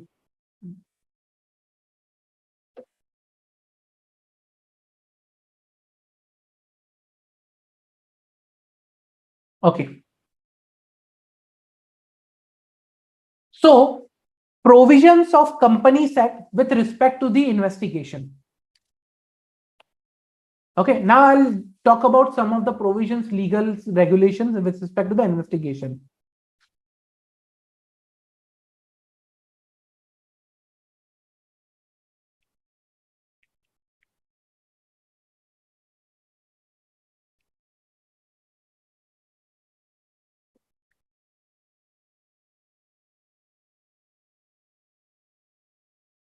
Just a minute.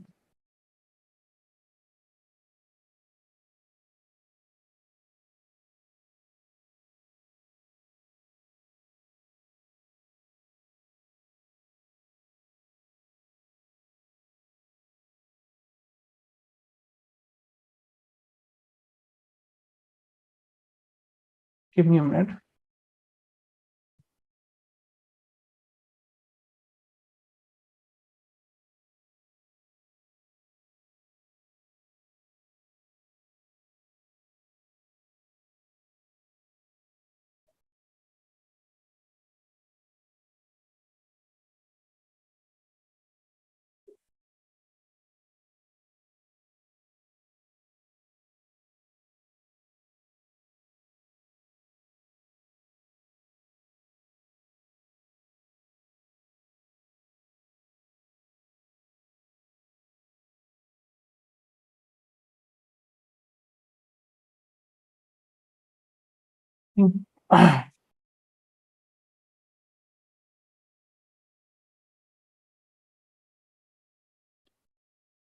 Just sorry, give me a minute. I think there is some problem at.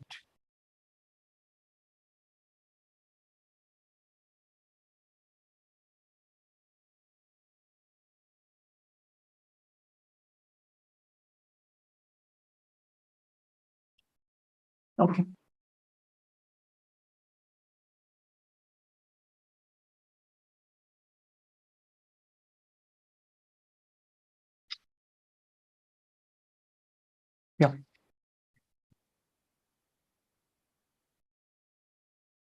provisions of Companies Act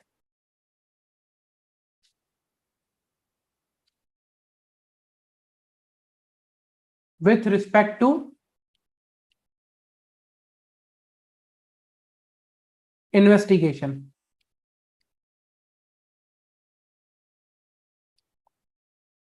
Okay, so we will be discussing now provisions of Companies Act with respect to investigation.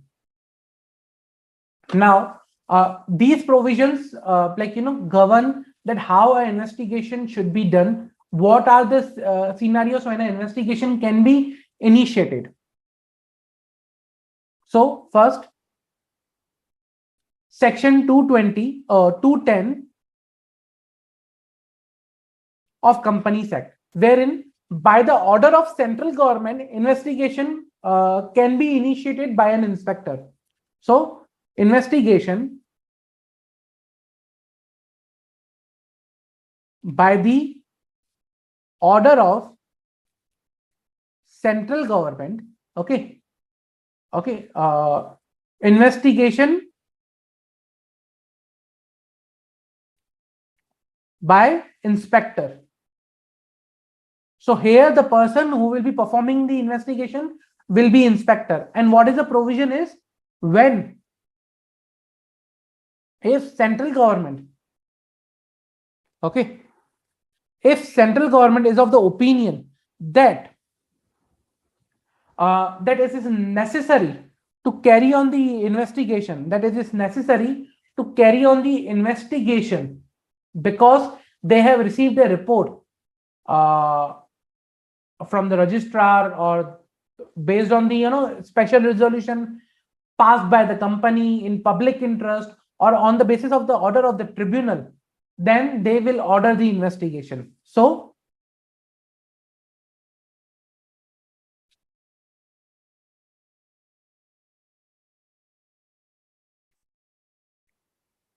when central government is of the opinion that investigation is necessary or they have received report received from registrar to carry on the investigation or a special resolution has been passed by company and same has been intimated to central government in public interest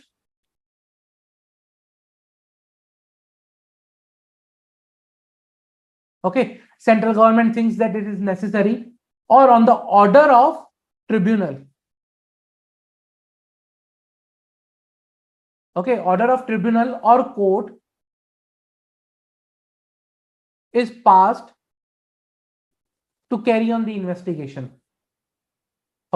So if that is the scenario, then under section 210 central government can issue guidance or can issue directions to the inspector to start investigation. Next section is section 212, wherein investigation can be done by SFIO, Serious Fraud Investigating Office. So if again here also, if central government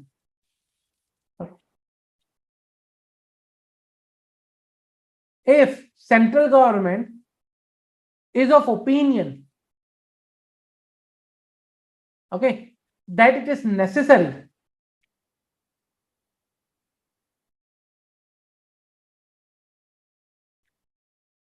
to investigate by SFIO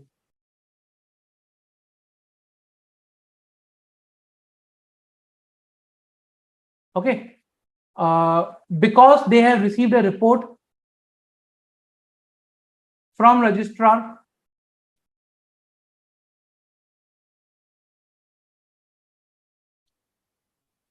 under section 208 of Act, okay, or again by intimation,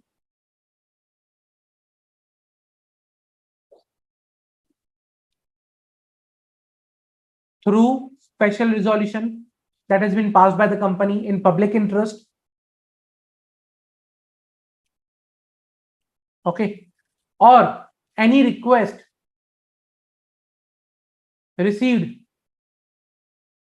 from central government department or state government department.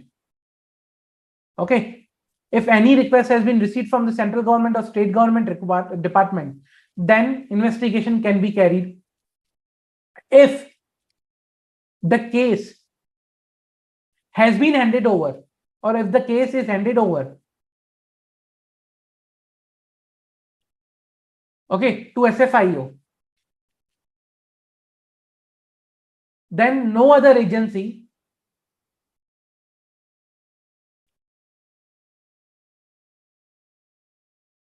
will carry, no other agency will carry the investigation.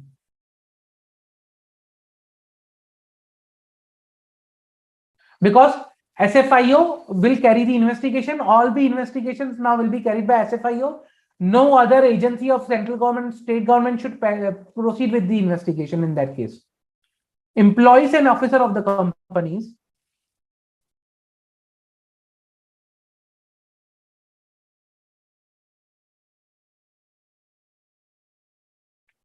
are required to provide all the information.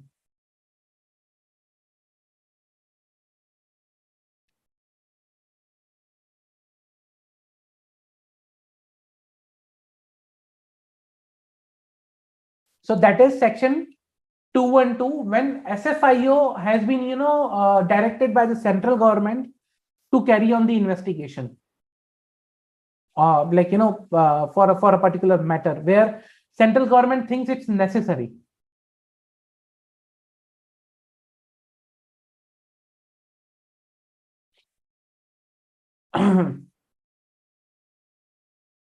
So basically, that's something about the SFIO. Generally, what happens is, SFIO publish reports also, like, okay, which are the directors which are offended in which case, which are the directors which are offended in, which case, what are the prosecution matters that are being going on. So without, you can go and you can check over there, okay, this is a particular matter that is going on. This is a matter that is being going on. So every detail is available on the SFIO's website. You can go and check. But generally, what happens is, when SFIO conducts an investigation, they have to provide, they have to involve in detail. They get onto the ground, they gather all the information, and all the other agencies, investigation agencies, are required to support to the SFIO.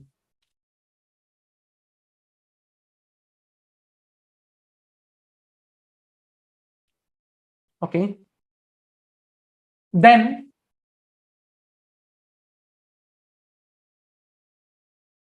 the next section is wherein the investigation can be carried out is section 213.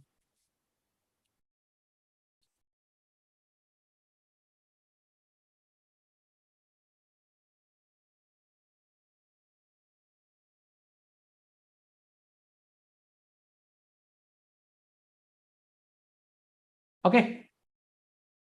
You can say other cases where the investigation can be carried. So other cases like, for example,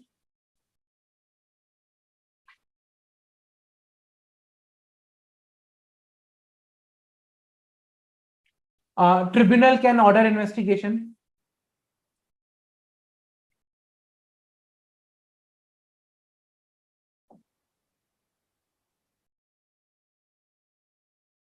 Then application made by 100 members.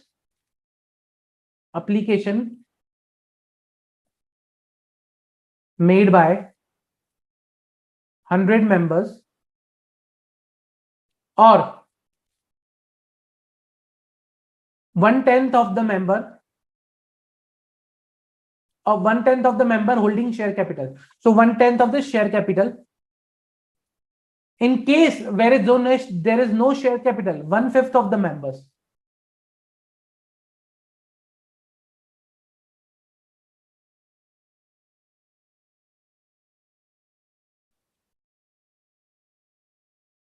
Okay.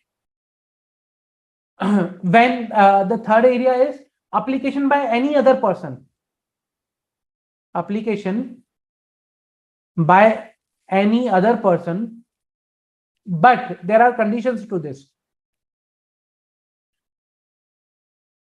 He should provide the details that, okay, business is conducted by entity to defraud. Business is conducted to defraud public or to him at a larger scale. Okay. Then founders, promoters are involved in fraud.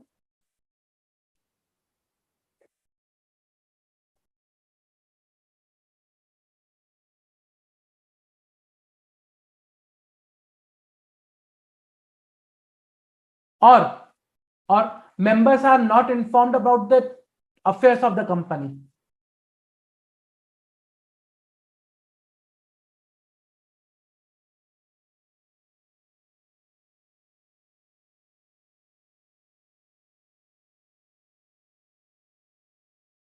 If these are the scenarios, then tribunal can order the investigation, to be carried out. So these three sections are known as basically investigation into the affairs of the company.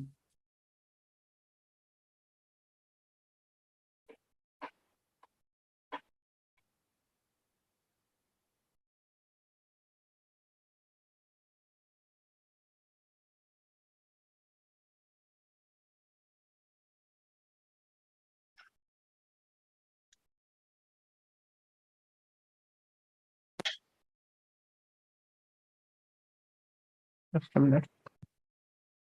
So these three sections are together known as investigation into the affairs of the company.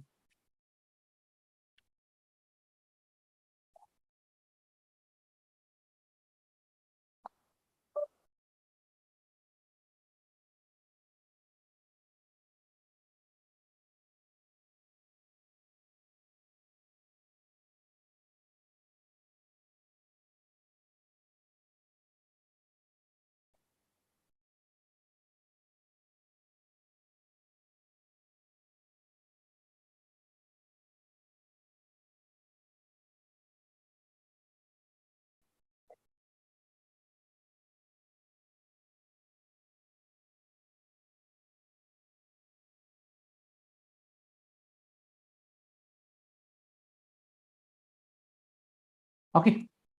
Now there is one more section that I want to discuss, that is investigation into the ownership of the company.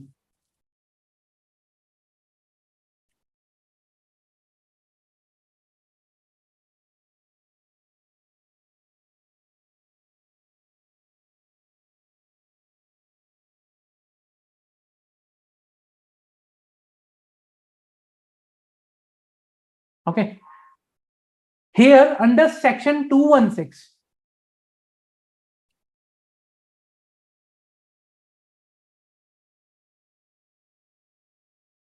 section 216, investigation on the ownership of a company can be initiated, and wherein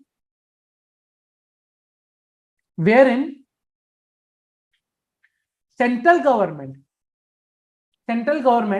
has a reason, central government or believes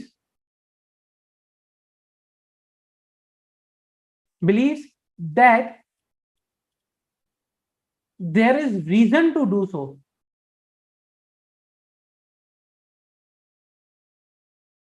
Okay. To identify who are real owners of the company or financially interested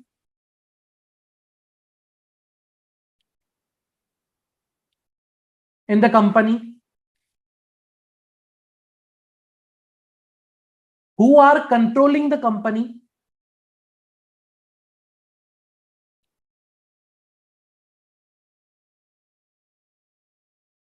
Okay, who are controlling the company or has a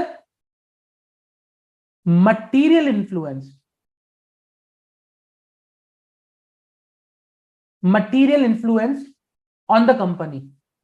Third, to identify who has a beneficial interest.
Apologies, guys. Actually, there was some technical issue.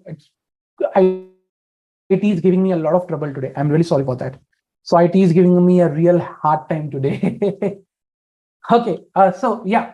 Uh, we were at discussing about section 216, wherein investigation into the ownership of the company we were talking about. Okay. And what we were talking about is, in this case, into the investigation of the ownership of the company. Okay. As I said, central government, if it has reason to believe that if they want to identify who has the beneficial interest, who has the beneficial interest, and who are the beneficial owners, then they can order the particular investigation into the affairs, into the ownership of the company. So that is investigation into the ownership by the central government.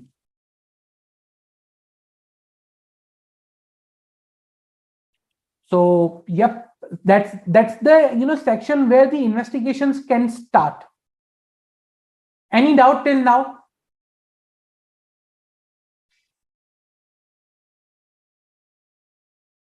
Any doubt?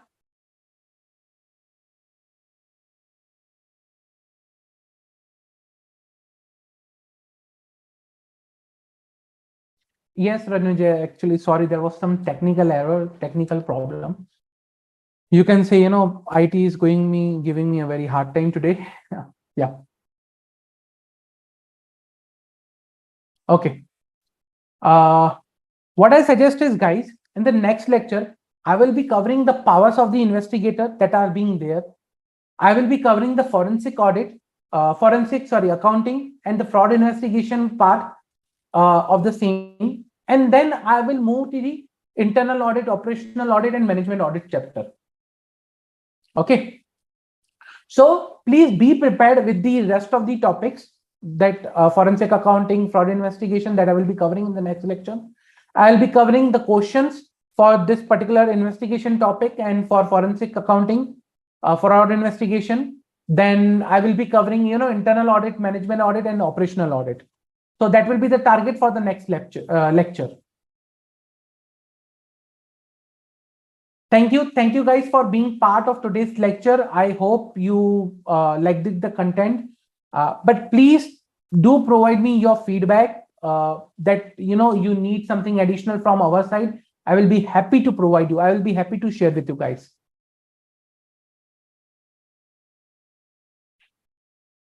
Okay. Thank you guys for your time today. If no further queries, then I propose to close this lecture. Thank you.